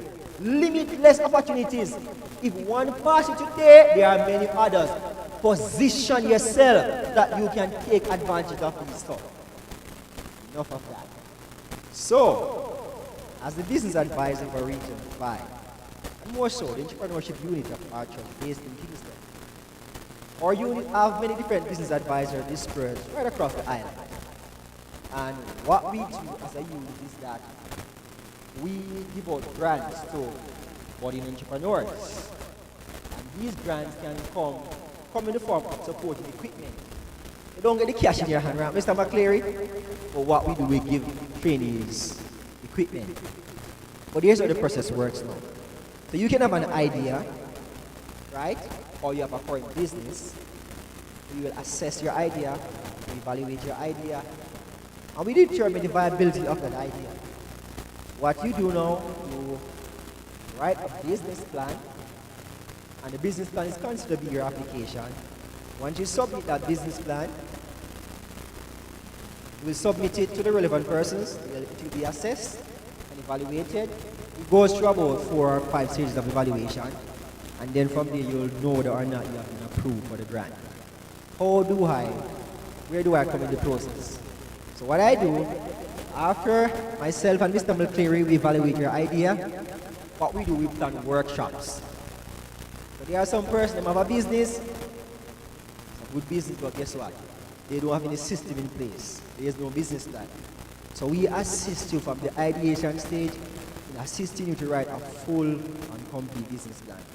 We do workshops from day 1 to day 0. You submit this business plan to me, and then I submit it.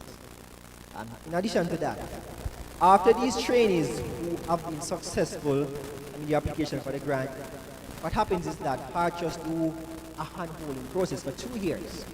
So during the 2 years, you are stuck with either me or Mr. McClure or any other business advisor across the island. What happens in that stage, we plan a number of capacity building workshops. Because our aim is not to give money or to give grant to people, but for them to become the greatest version of themselves and for them to grow and blossom. So throughout those 2 years, we expose you to areas such as marketing, branding, bookkeeping, finance, pitching, various aspects. So we have presenters that come in, we have workshops, and we groom in those various areas so that you can actually optimize and fully have a fully functioning business. At the end of the 2 years, you should be mature enough to be able to manage on your own.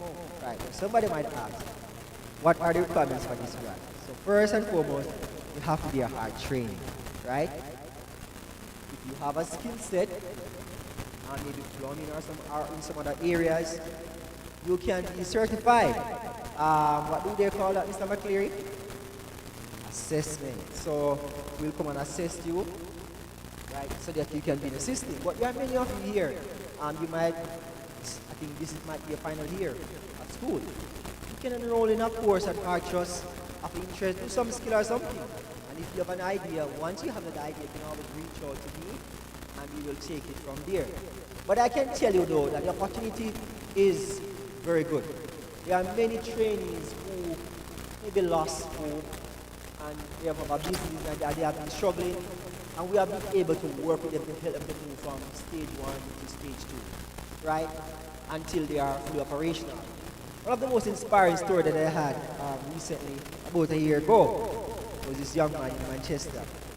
When he had an interview with him, and he said, "Oh, sir, I'm interested in the grant." I said that he's interested in welding and construction and stuff like that. So I asked him a number of hard questions because I wanted to see what was his wise reason behind applying for the grant. Because there are some persons, because the money is free, don't have to pay it back. They just want the money and then that's it. And when they get the money, they don't want to do anything. We don't want to either, right? One person who are serious about making an impact and changing your life and the life of other persons around you. That is that's your aim. So he said to me, "Sir," I said to him, "So what if you don't get the grant?" I said, "Sir, I have to find a way to make it work, because guess what? When you start NCU, sir, and you're struggling, you have no money. Pay for the classes, them, and you have to, sir, you have to run taxi. And while I run taxi, sir, I listen to class on my phone. The food keep up, but I have to just stop." He said, "In try construction, I'm going to work my brain, I'm going to do more things, sir, because guess what? No, you just want to make it." So I said, "Why do you do all of this?" He said, "Sir, you have a daughter to, sir. Yeah, no, my daughter, you know. No, man, I have to make it, man. I have to do my best." I mean, and he told me a number of other stuff, and I realized that, yes, there was just something about him, his spirit, his vitality. Today, he's a successful applicant for the grant, and I'm very proud of him. Even recently, he was featured by Hartrust newsletter on some of the successful entrepreneurs and also incubators. So lastly, there are some persons who apply for grant from Hartrust. Hartrust have a program that we call the incubator program. So the incubator is really a space within various art institutions that what we do, those persons who are part of this incubator program, right? Just like a young chick, you put them on an incubator for them to be warm and all of that until they're mature. We have something like that. So there are some persons that would have showed talents or showed that they have great potential that they have in person, right? So those persons are given some preferential treatment. So what they are exposed to, like trade shows. They are the MSME road show at State the other day. They were able to come with some of their booths. All around the Highland, they are given opportunities to go to different workshops, different space for them to showcase their products, and there are a number of other opportunities that they get. It's like a 24 hours would say to some extent, handballing them get because them call it at any time of night and them get special treatment, right? The start will get some special treatment too, but those persons get a little preferential treatment, right? But finally, I want to say to you, long time ago when I started, a gentleman that operated a cleaning company, very big company of Jamaica and Westmoreland and other parts of the island. He said to me one day when I went to his shop, I was collecting some big buckets to put money. He said to me, Steve, luck is opportunity that needs preparedness. Luck is opportunity that needs preparedness. Sometimes we say in life there are some persons just lucky, man. Of course, I believe that luck will exist. But more often than not, those persons will prepare themselves. They position themselves so that when the opportunity arises, they were able to capitalize on it. You are all great persons. You possess unlimited potential. Remember, mindset are doorways and gateways. Remember, like that Buddhist statue, no one was able to see the beauty until all the clay fell off. You need to shed some companies, spend less time maybe watching too much TVs, learn a new skill, study harder, engage in your skill sets, and then you'll begin to shine. Bear in mind too that vitality is important, that people will believe in you when they sense something in you. I want to thank you for the opportunity to talk to you, and I wish you all the best in your future. You can reach out to me or Mr. McCleary before we leave. You can have a talk, you can take your contact. If I registered on the back, Mr. McCleary has that. You can write your name, and we'll reach out to you. Thank you very much.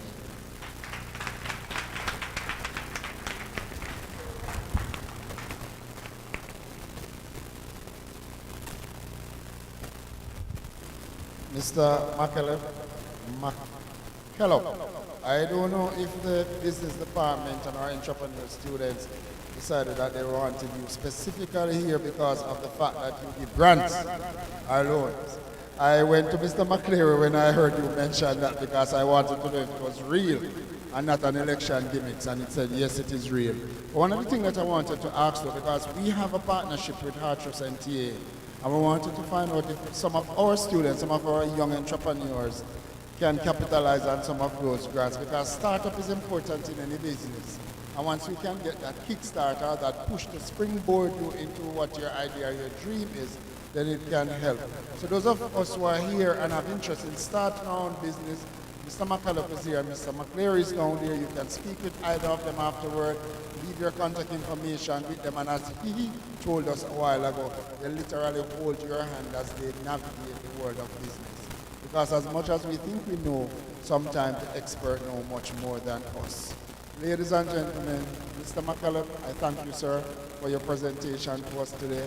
Thank you for journeying from as far as you did to be with us. And I can take away this from you. I can see further than my eyes can see. And that's vision. Yes, sir. Harnessing the gift and then perfecting the gift given to all of us that we have within us. Those latent talents that we do have, and sometimes we don't even realize that we do have them. Wonderful day. Dr. Brown spoke about his landing page and how you make things attractive. So part of the theme that they have here is how you innovate, how you create, and then how you elevate. And when you innovate, you make changes. The things that may have been around for a while, but as you make these changes, you make them more attractive to attract the type of clientele that you want. And then Mr. McCullough spoke about creating things and just making things out of nothing or starting something new. Ladies and gentlemen, our final presentation will be done by Mr. Drummond, and I will not tell him what I found out about him early on. I wanted to say that please remember when you first came through the halls of Bethlehem, who the persons were that interviewed you and the lasting impact that you have had on their lives. And I hope they have had on yours as well. At this time, I'm going to call on one of my friends, Miss Rochelle Medley. She's the president of our Circle K Club here at Bethlehem Moravian College, and she will be introducing to us our final speaker for the day, Mr. Jermaine Drummond, who is also one of our beloved past students. Rochelle.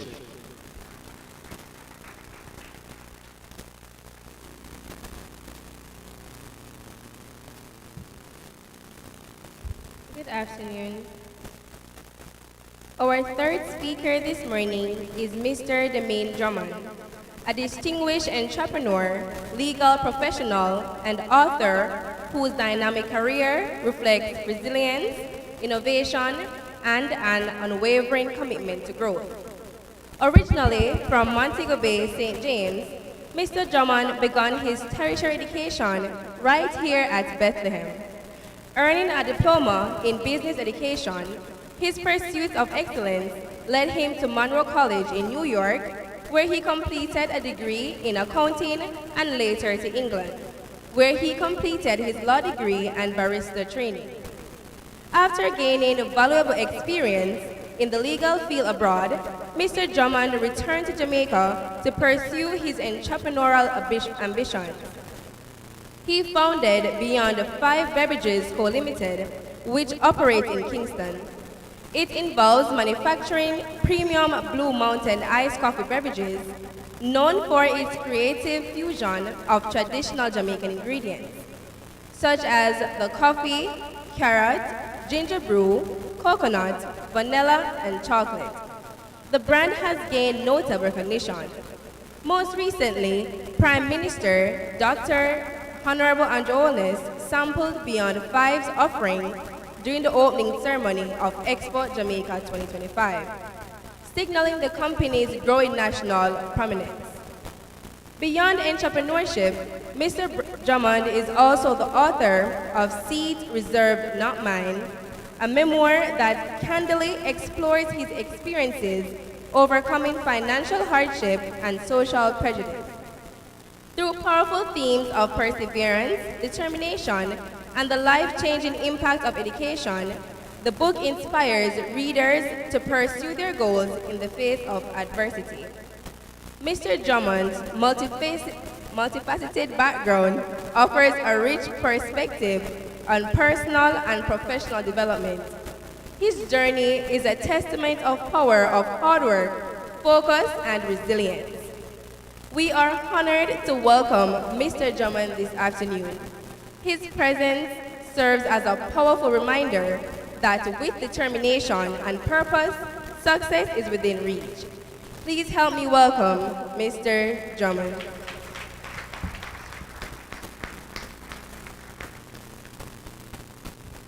Good morning, everyone, or afternoon. Afternoon. Thanks very much for the introduction. I actually have a speech here, but I will not be reading from it any at all. I just want about 10 minutes of your time. Dr. Peter, you can keep it time, please. Because I realize it's lunchtime and all of that, so I'm just going to try to compact it as best as possible. Just a quick note regarding what the moderator said regarding who interviewed me. Both persons are actually sitting here today, Ms. Johnson and Mrs. Price. Yes, I remember. That was all the way back in 2001 when I actually started continuing education here to get my CXC subjects. Mr. Rodney taught me as well, and Ms. Black taught me as well. And I don't know if any one of you are students of theirs, but I was their favorite, and I think I'm still their favorite. So please, don't let them lie to you any at all. All right? I was their favorite, and I'm still their favorite. All right? Good. But just fast forward to today, where I've been asked to speak about entrepreneurship. I will just go back quickly to 2020 when I came back home to Jamaica. After I finished my schooling in England, I wanted to come back immediately. However, I was working and I wanted to get some money to come back and start business because I was saying to myself, with my qualification, I just think that it was just best to come back and put everything that I have in something that I wanted to do. What was that business? I don't know what it was. So I sat for days, and my wife would say, "Oh, what am I going to do? What am I going to do?" Because I've set a timeline that I'm going to go back like next year. And I started to send back my furniture, everything. So time was against me, and I said, I need to find something. What is it? What is it? What is it? I thought, and I could not come up with anything at all.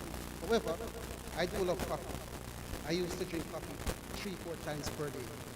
In fact, I won't call the brand name, I used to drink a particular brand every single day. Sometimes I didn't have the money to buy it. So I said to myself, you know what? I started to make my own version of what they were actually making. For example, the ice one that they have, I used to blend up my ice and make my own Blue Mountain coffee. So whenever anybody was coming up from Jamaica, I would say to them, please, get me some Blue Mountain coffee, medium roasted. You can either get it grounded, or if you get the whole one, that's fine. So I kept on doing that, all just for myself. And then I said to myself, and I said to my wife, I am going to make ice coffee, Blue Mountain coffee. At the time when I thought about it, I thought about putting it in can.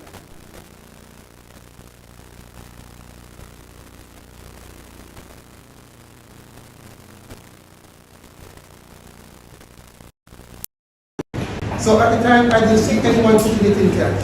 So what I did, one of my friends that I met at law school, I spoke to her many times, and I said to her, this is the idea that I'm going to return to Jamaica with, and I want to go now. Unfortunately, COVID stuck at me, because I started to send back my stuff about 2016, 2019, because I know that I may not have the money to just send back everything in a container, whatever it is. So what I did, I called her over after I made a number of different samples. And again, anybody that was coming to Jamaica, I would give them money and I would ask them, get me some Blue Mountain coffee. Because at the time I knew that Blue Mountain is a premium coffee and we would regard it as the number one coffee in the world. Right. So anyways, by doing it, I asked her to come over. And when she came over, I said to her, look, this is what I have and I want you to test it. I think somebody mentioned about testing your idea.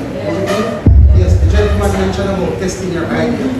So this was my first time now of testing my idea with someone. And I said to her, look, I just want you to be 100% honest with me. Before you taste it, I don't know if you want to probably take something first, because it is milk-based. I said to her, I don't know if you want to take something first, or like and word for word, like I said to her, or like what our grandparents would say, I hope your constitution is strong.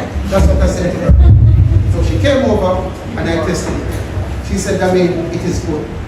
I just wanted to know that it was something that could have been consumed. So what I did, I started to get a market research immediately. I jumped on, it's not cheap, it was one, Survey Monkey. So I had published who were actually living here, and I said to them, they were unique. I said to them, look, I said to them, look, if you get me 20 individuals, I will give you like $10,000 so that they can actually.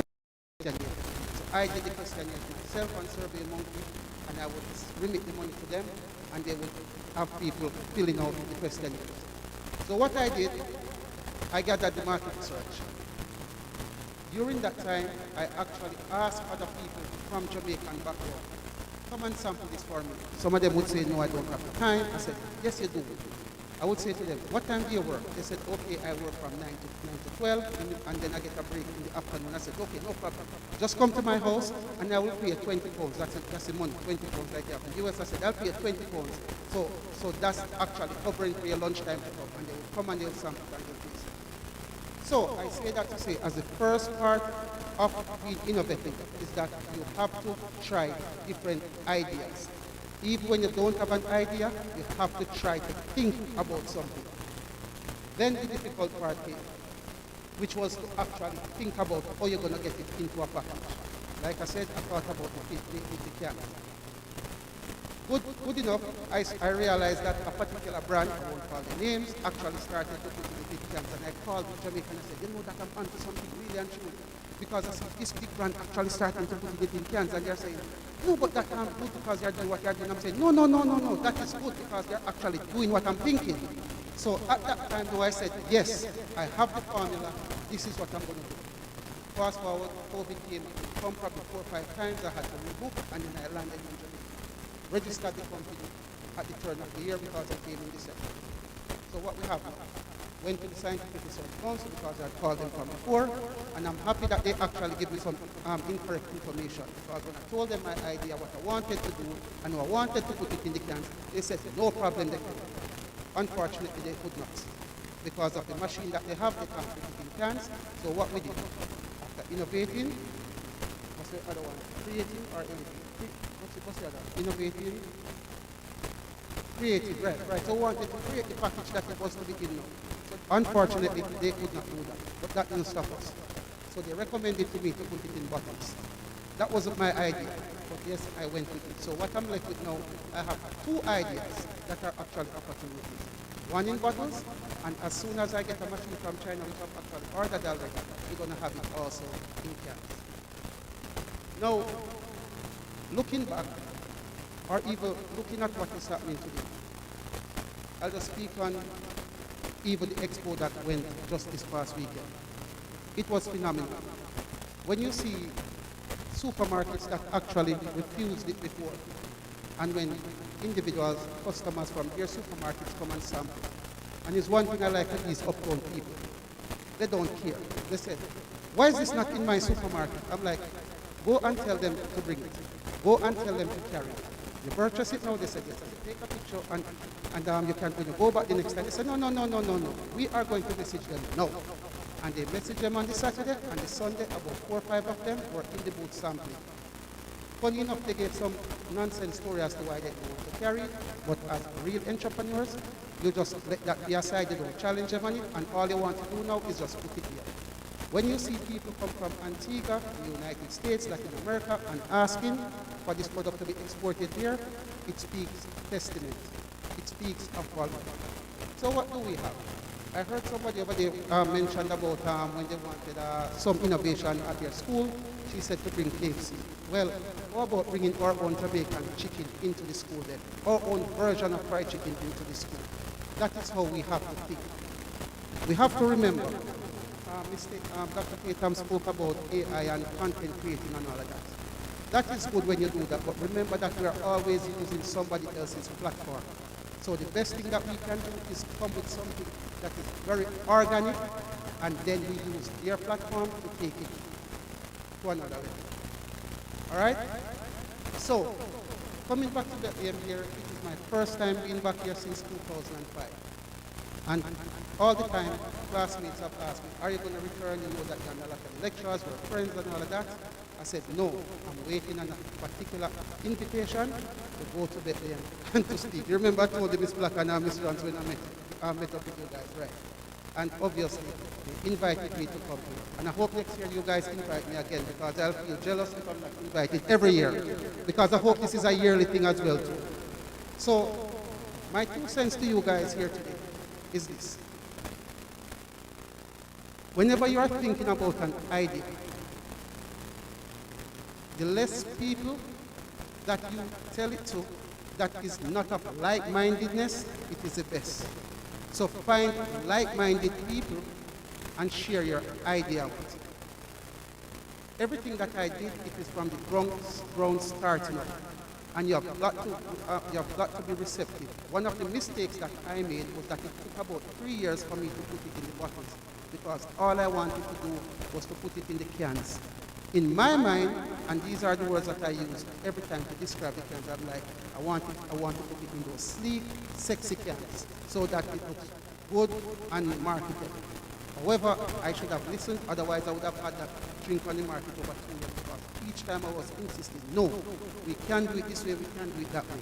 So as entrepreneurs, apart from your idea being great, you have got to listen, and you have got to listen to reason. Otherwise, I would have had this drink on the market before, but because I was just still headstrong in my head to say it can work. However, because the Scientific Research Council in Kingston, they have a lot of antiquated machines, it would not work.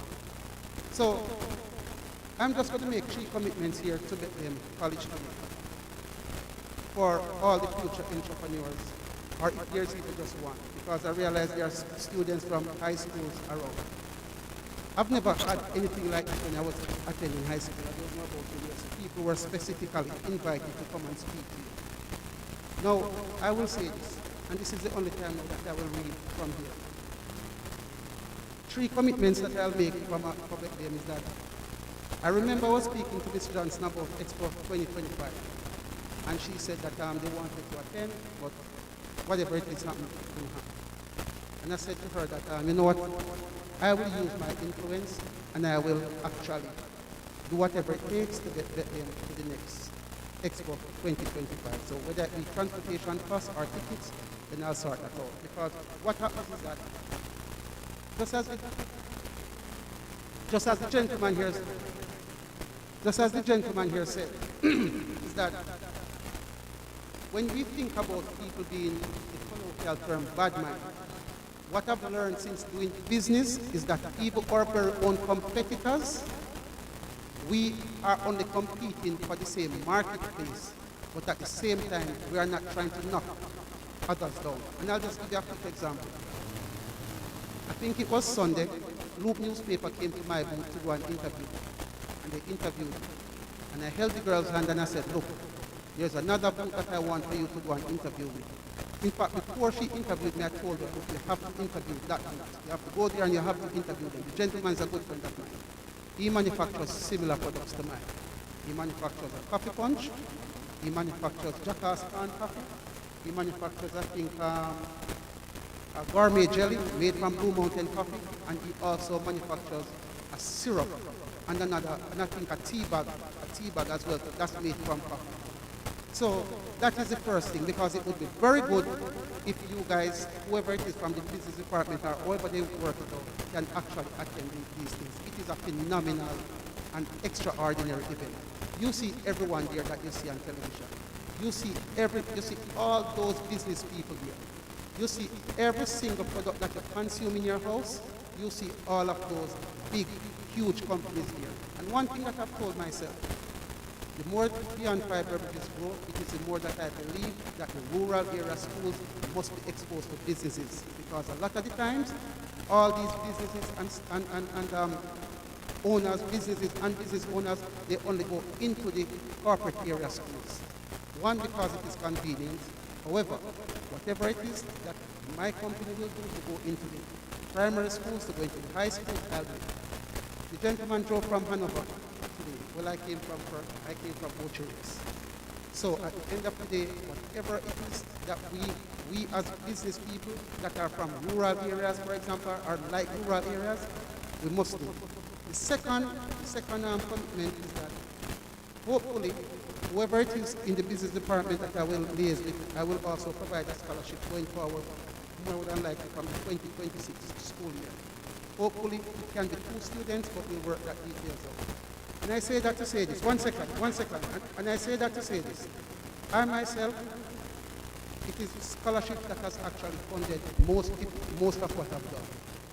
I vividly remember back in those days when Bethlehem, if you owe school fee, I remember I was in Miss Black class, and she had a list. You remember Miss Black?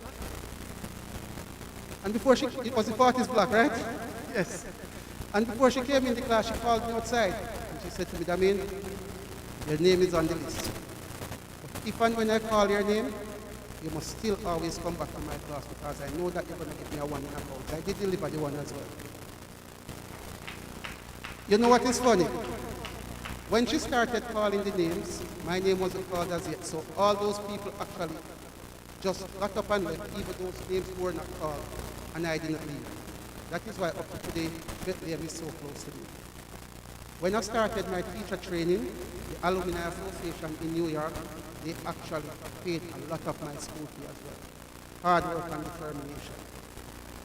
The third and last commitment is that I saw a few people there eating, because they probably came from early and they probably didn't eat much. I saw 2 people actually were eating at the time. And I actually wrote that one down in my handbag. On the next day, on the next, the next entrepreneurial day, the next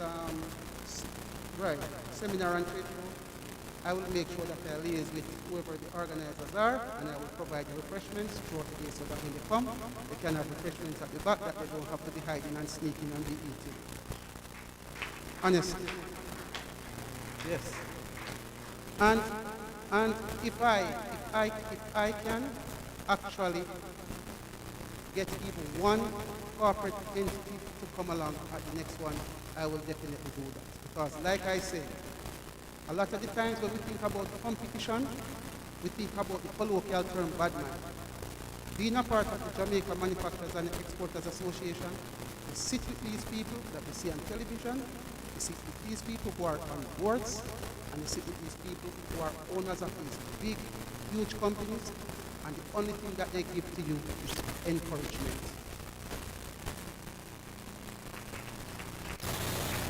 So finally, you all have an opportunity to pursue something. What that thing is, I don't know. Like I said, the only idea that came to me was to manufacture cold, low mountain packaging sprinklers. That was the only idea for me. And I thought about, and I kept on thinking.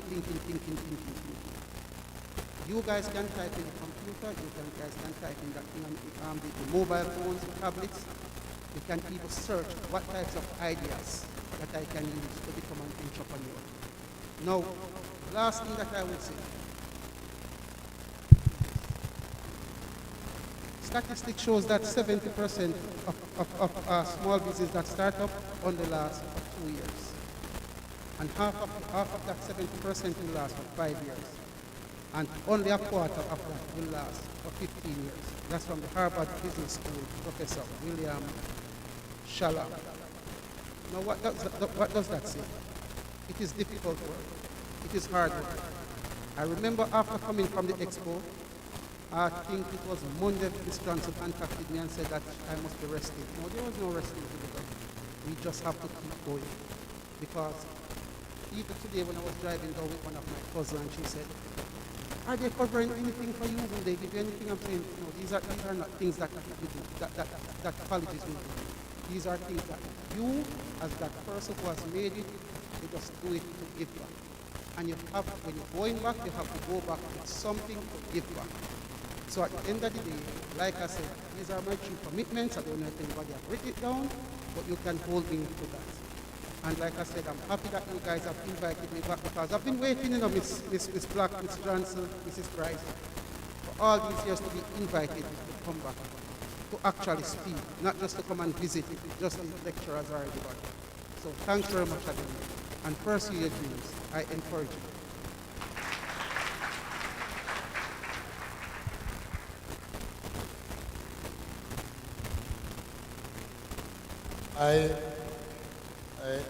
I'm literally lost for words, Mr. Drummond, and I'm lost for words because of the commitment that you have just made to your institution, and you are a part of Bethlehem, and I am certain that Bethlehem didn't play a role in molding you into the individual or what I consider to be the successful businessman that you are now.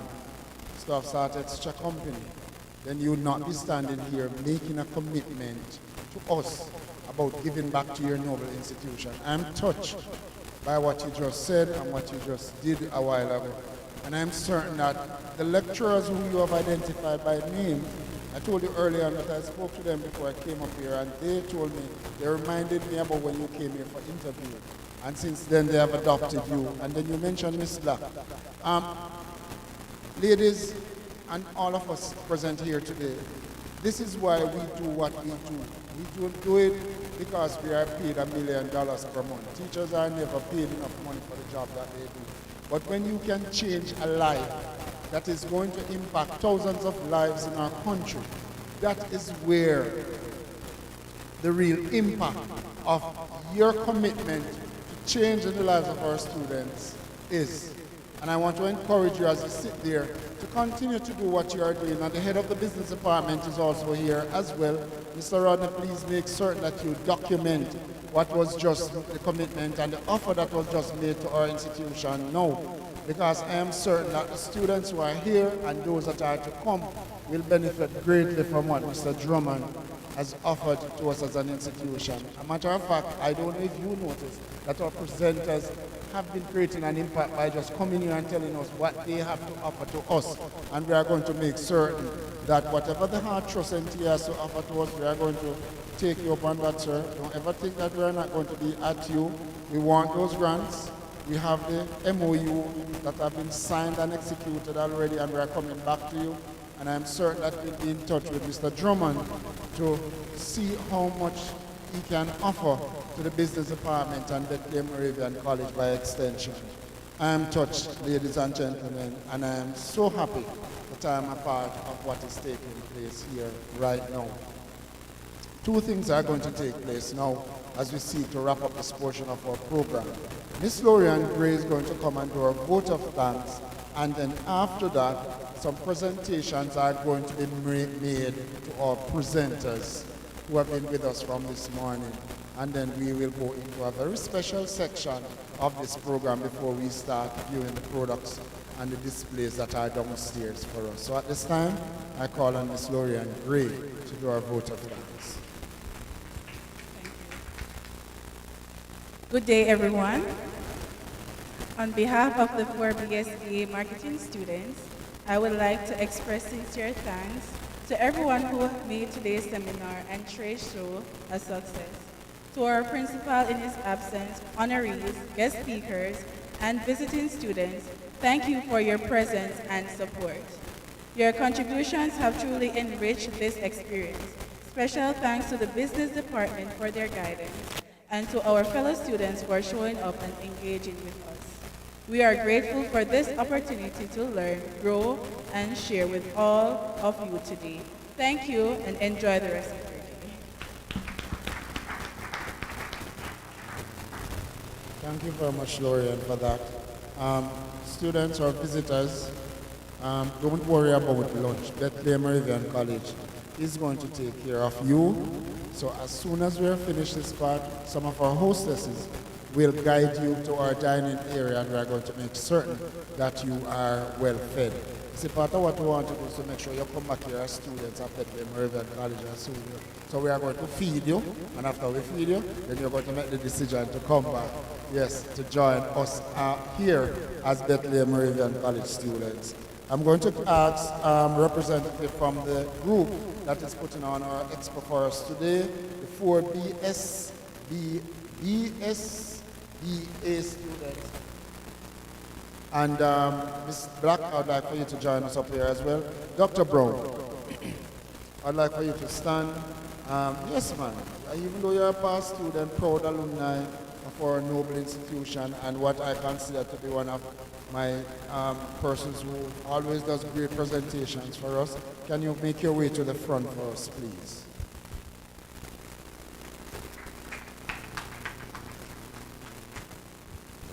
On behalf of Bethlehem.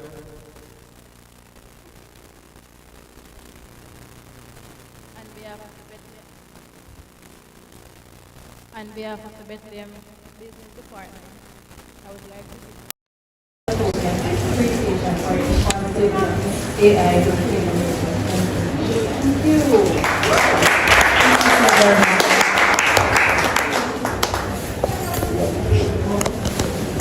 Thank you, my dear.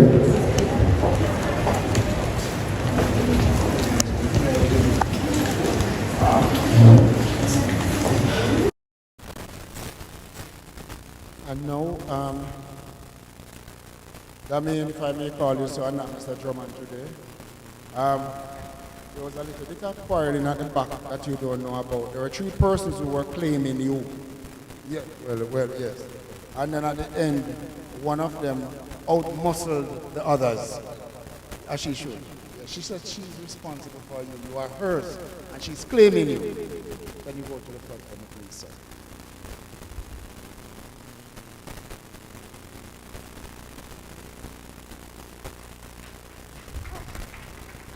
This is indeed a pleasure. Damien is my first son at Bethlehem. I've had many every year. I've been here for 23 years. He's my first son, and others will get all the awards and rewards that you do, but Damien is the first, and I want to thank you. I want to thank you, Damien. You have done a lot for yourself. You have matured. You are a responsible individual, and thank you for coming today.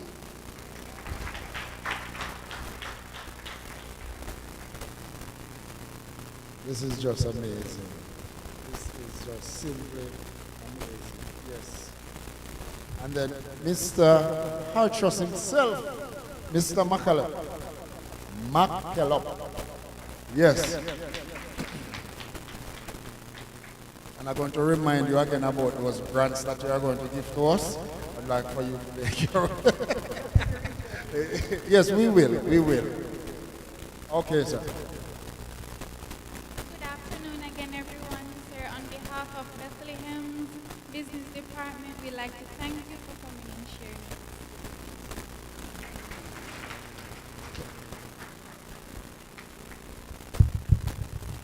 Wonderful. At this point,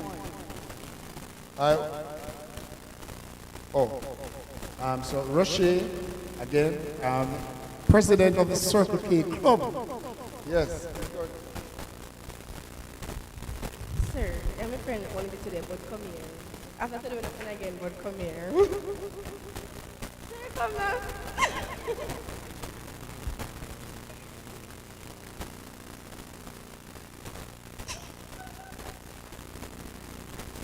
Okay, Mr. Malcolm, on behalf of the business department, I want to say thank you for being here today. Thank you for being an amazing chairperson. And you're only my friend for today because that's what you told me.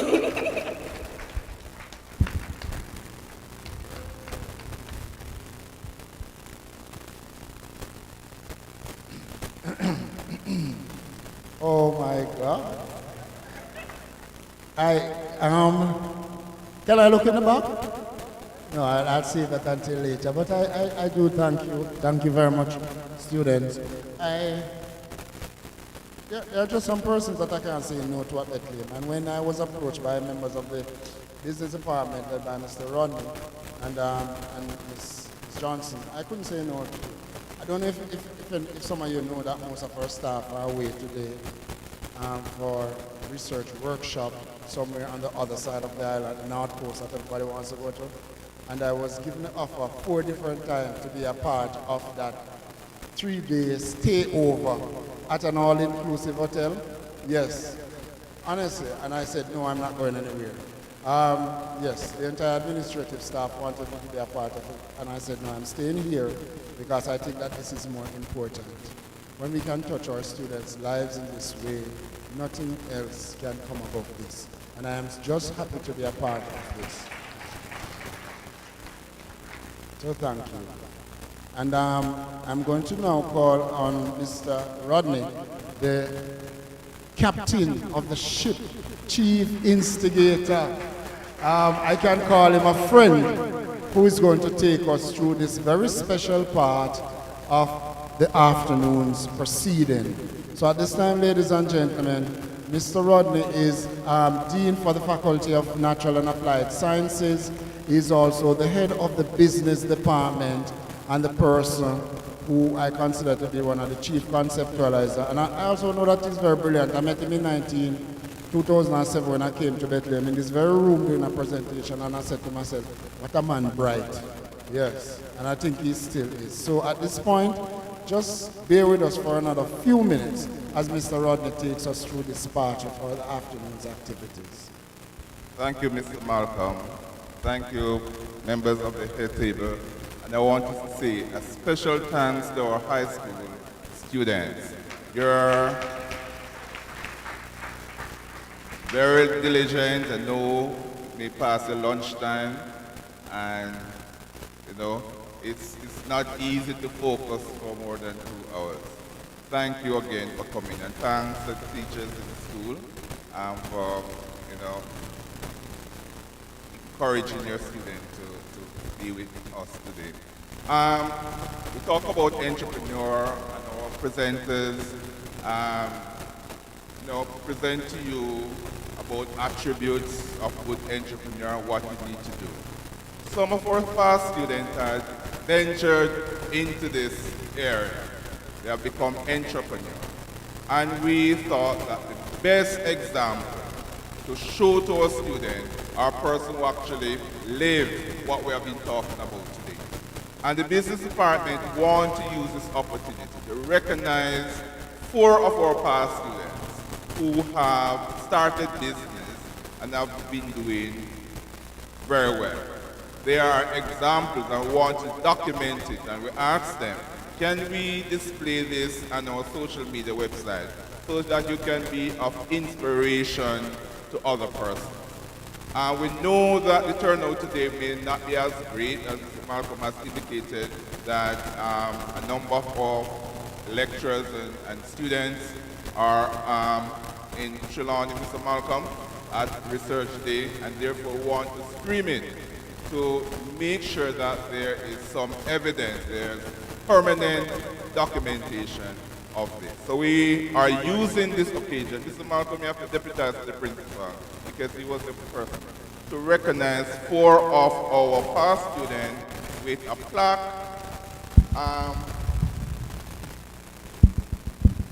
in recognition of their entrepreneurial venture. So we want to start with Dr. Perrine Tatum Brown.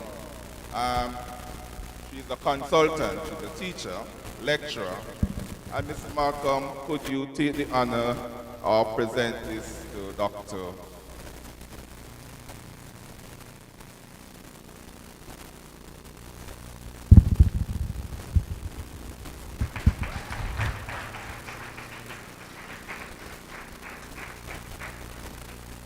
Are we getting the pictures? Rocher, come and take the picture.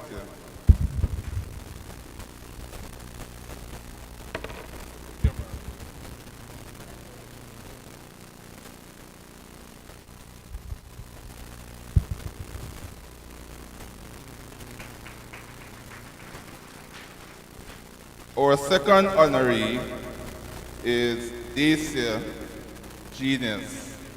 She is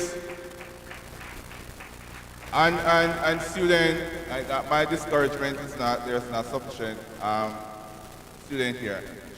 She's a teacher, she's a business person, and she's making a significant contribution to the education sector by starting a school in St. Elizabeth, Santa Cruz, catering to students from grade 7 to whatever age, teaching maths, POB, accounts, number of subjects, right? She employs people, she contributing to people's livelihood by paying a salary at the end of each month. This year, I'm very proud of you. She was one of my students too.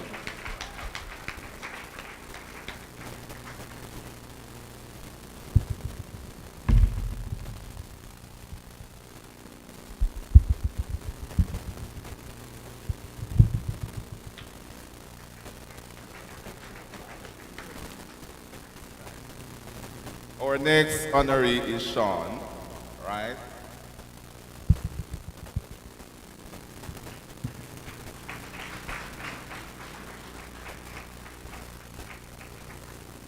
Sean, I met Sean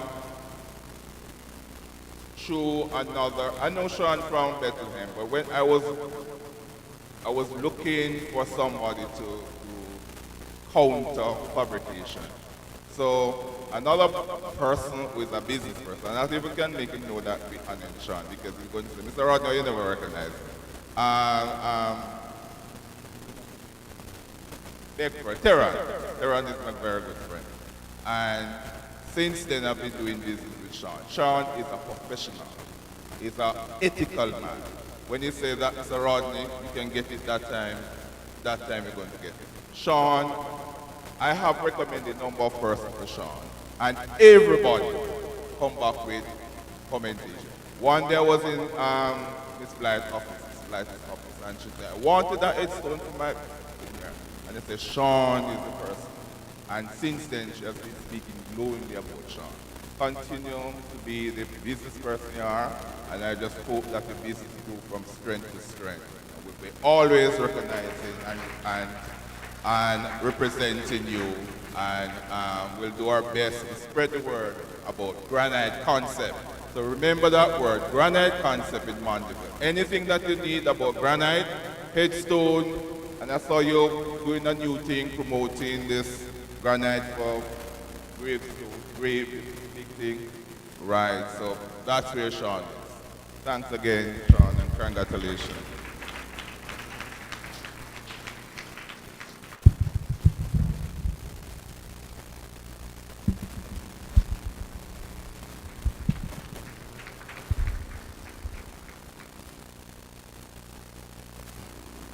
Mr. Malcolm, although you represent the principal, I'm going to ask Ms. Johnson to do this one. So if, huh? Yeah. Want Ms. Johnson to be the presenter for Damin.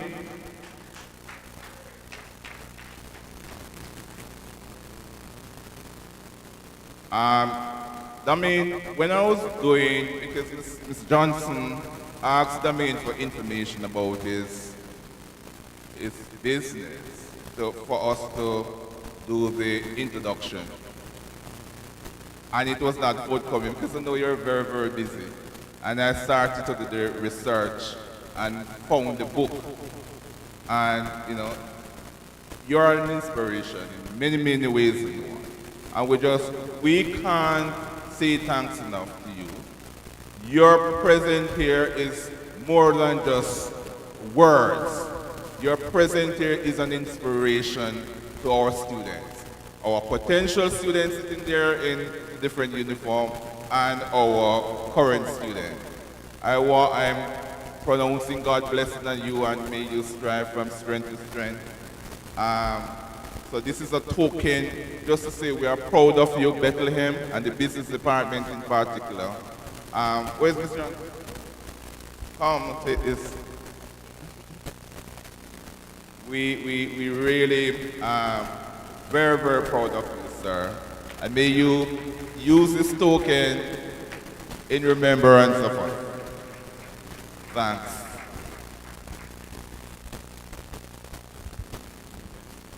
So we'll have a brief response later. Brief. On behalf of the token. And then Sean will want to say. Just a quick one, you know, I have a lot of plaques and certificates, and none is hung up in my house, to be honest. I'll tell you something, this one will be good.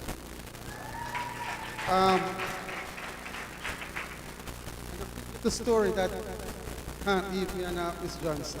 After I finished our Bethlehem in 2005, I remember I borrowed her economics book. Because I didn't have books. You remember Miss Johnson? I returned it at her home in Santa Cruz. And she said, Damien, what are you going to be doing? I'm saying, I'm putting out applications because, you know, I've been struggling a lot, so I just want to have some money now that I can spend on myself. And she said, no, man, you're not applying to Monroe College. I said, remember they had come at the campus, and while they were offering scholarships and all of that, I said, it didn't make any sense. She said, no. Write down the website at the time, and she said, go and apply. And I applied. I did apply for the scholarships.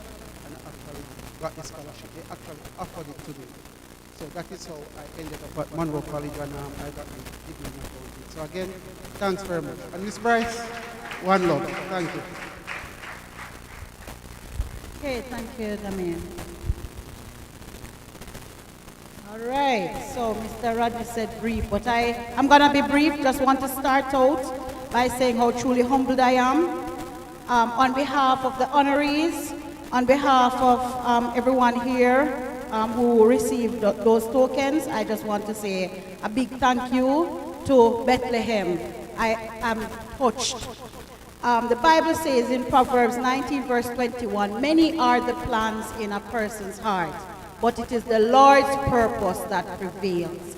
And so whatever it is as entrepreneurs that we, you know, as you venture out, remember that you have to put God first. On behalf of everyone again, just want to say a big thank you to Bethlehem, the business department, for this very kind gesture, and it will serve as inspiration for us as we move forward.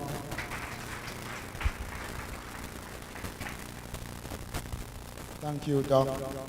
At this time, Lishay, this is our time again, Lishay. There is a business club that Lishay is going to tell us about now and do the official launch of this business club. And then after that, we are going to be, well, shortly after, we'll be dismissed. So at this time, I'm going to ask Ms. Gordon to take us through, she's going over there, sorry. Take us through the paces. Students who are our visitors here today, please remember that lunch is on us. We are going to take very good care of you as soon as we have wrapped up here. And then there are a number of different displays that are downstairs. We want you to go and view the exhibitions that are there because you may learn something, you may want to purchase something, you may want to find out how something is made, and just satisfy your taste buds and your curiosity. I'm so happy, and if I may too, I'm so happy that I was a part of this great day. And I hope that it is documented so that others who will come after will get to learn from what you have done here today. So at this time, Ms. Gordon is going to take over. Hello again, everyone. Now I'm going to talk to you. So one of the problems that I realized here at Bethlehem is that students are not taking action. They have ideas, but they just don't know how to I want to start a business.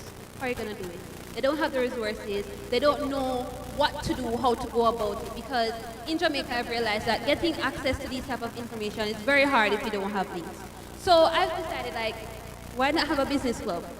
Mr. Rodney, he's guiding me through it. We already had one, but we're going to be relaunching it.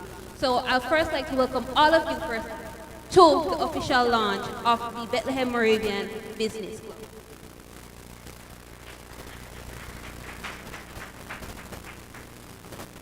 So this is just what we're going to be talking about. So who are we, our objectives, what's in it for you, what's next, and how to get involved. So who are we? So the Bethlehem Moravian Business Club is a student-led club for aspiring entrepreneurs, marketers, and creators.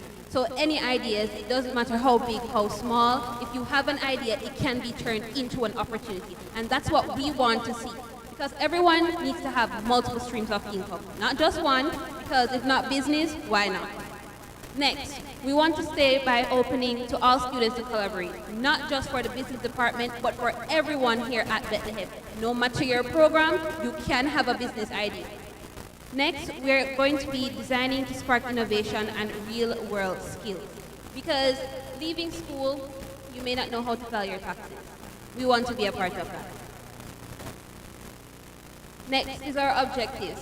We're looking to promote entrepreneurship and financial literacy. As I've mentioned before, learning how to file your taxes, learning how to set up investments, and why it's important.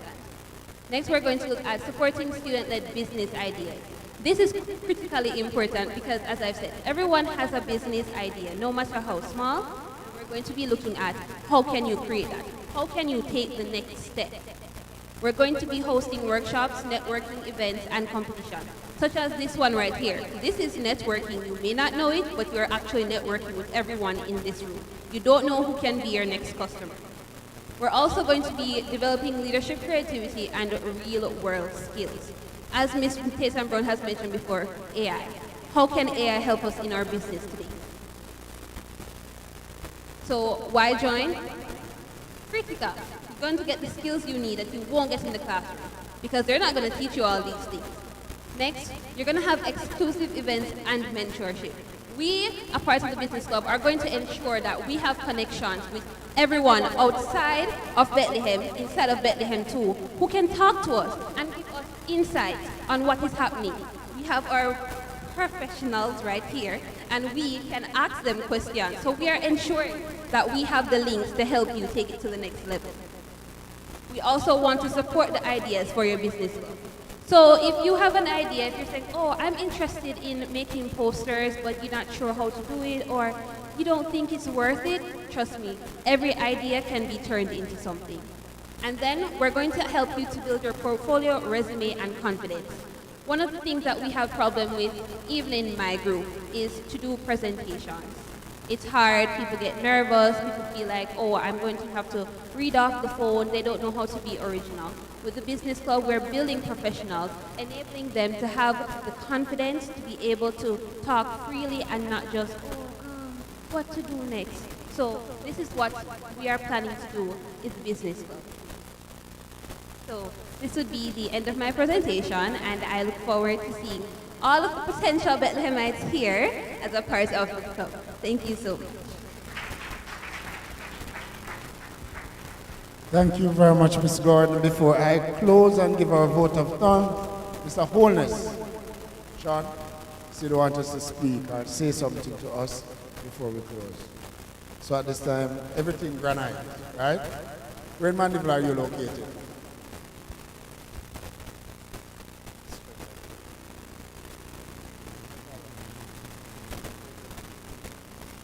So I'm on Caledona Road. You guys are familiar with Caledona Road? Yeah, man.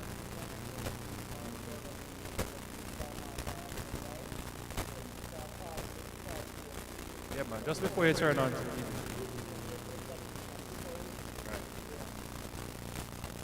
All right. I won't be long. I just wanted to join my fellow colleague here. Ms. Black, what's the current school fee per year on average?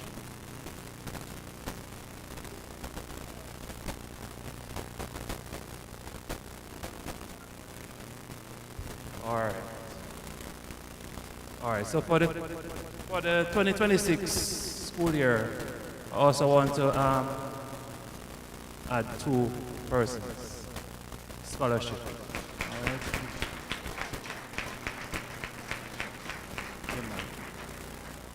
I felt, based on what he said, I really felt compelled to do something, so that's my little contribution. All right, thank you very much.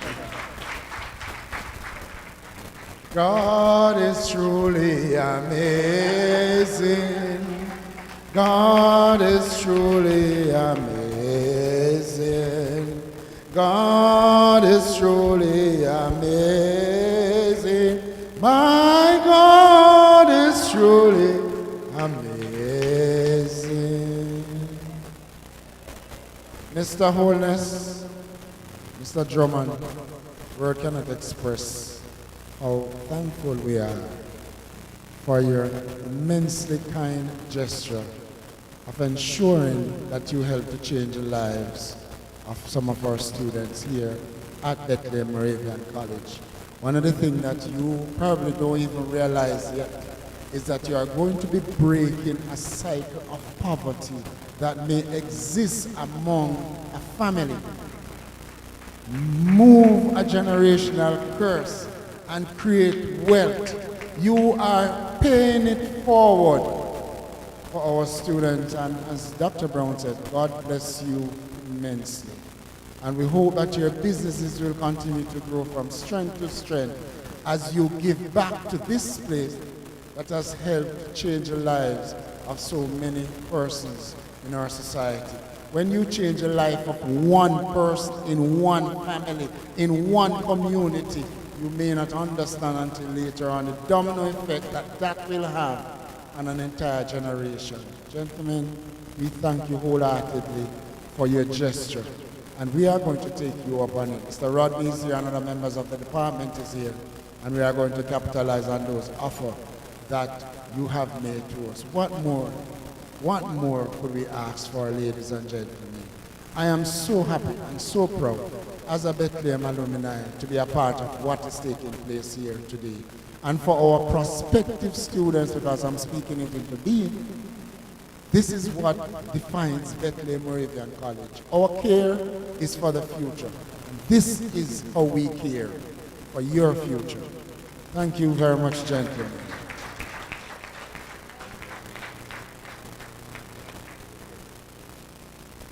Presenters and honorees who are going to be taken care of by the HTM department. You might remember that when you were here, the ladies and gentlemen are waiting for you down there.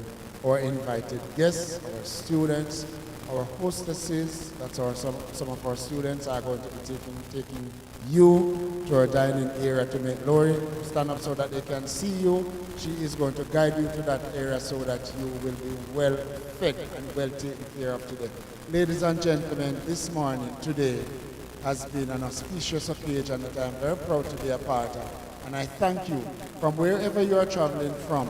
Teachers that have accompanied our students here, we thank you for coming with them. We thank you that you can come back to your old school Yes, some of you, and you can take words back to your principals to tell them that enough things are going to Bethlehem same way, and we are only going to get bigger and better next year. We thank you very much, and we hope for you to have a safe journey back to your schools and back to your homes, and it was just amazing to have this opportunity to share with you today. Thank you for your patience. Thank you everyone for coming. Have a wonderful rest of the day. Go downstairs and view our exhibit. Sample everything that you see down there. Mikasa Sukasa, our home is your home today. So enjoy yourselves and thank you very much for coming, everyone.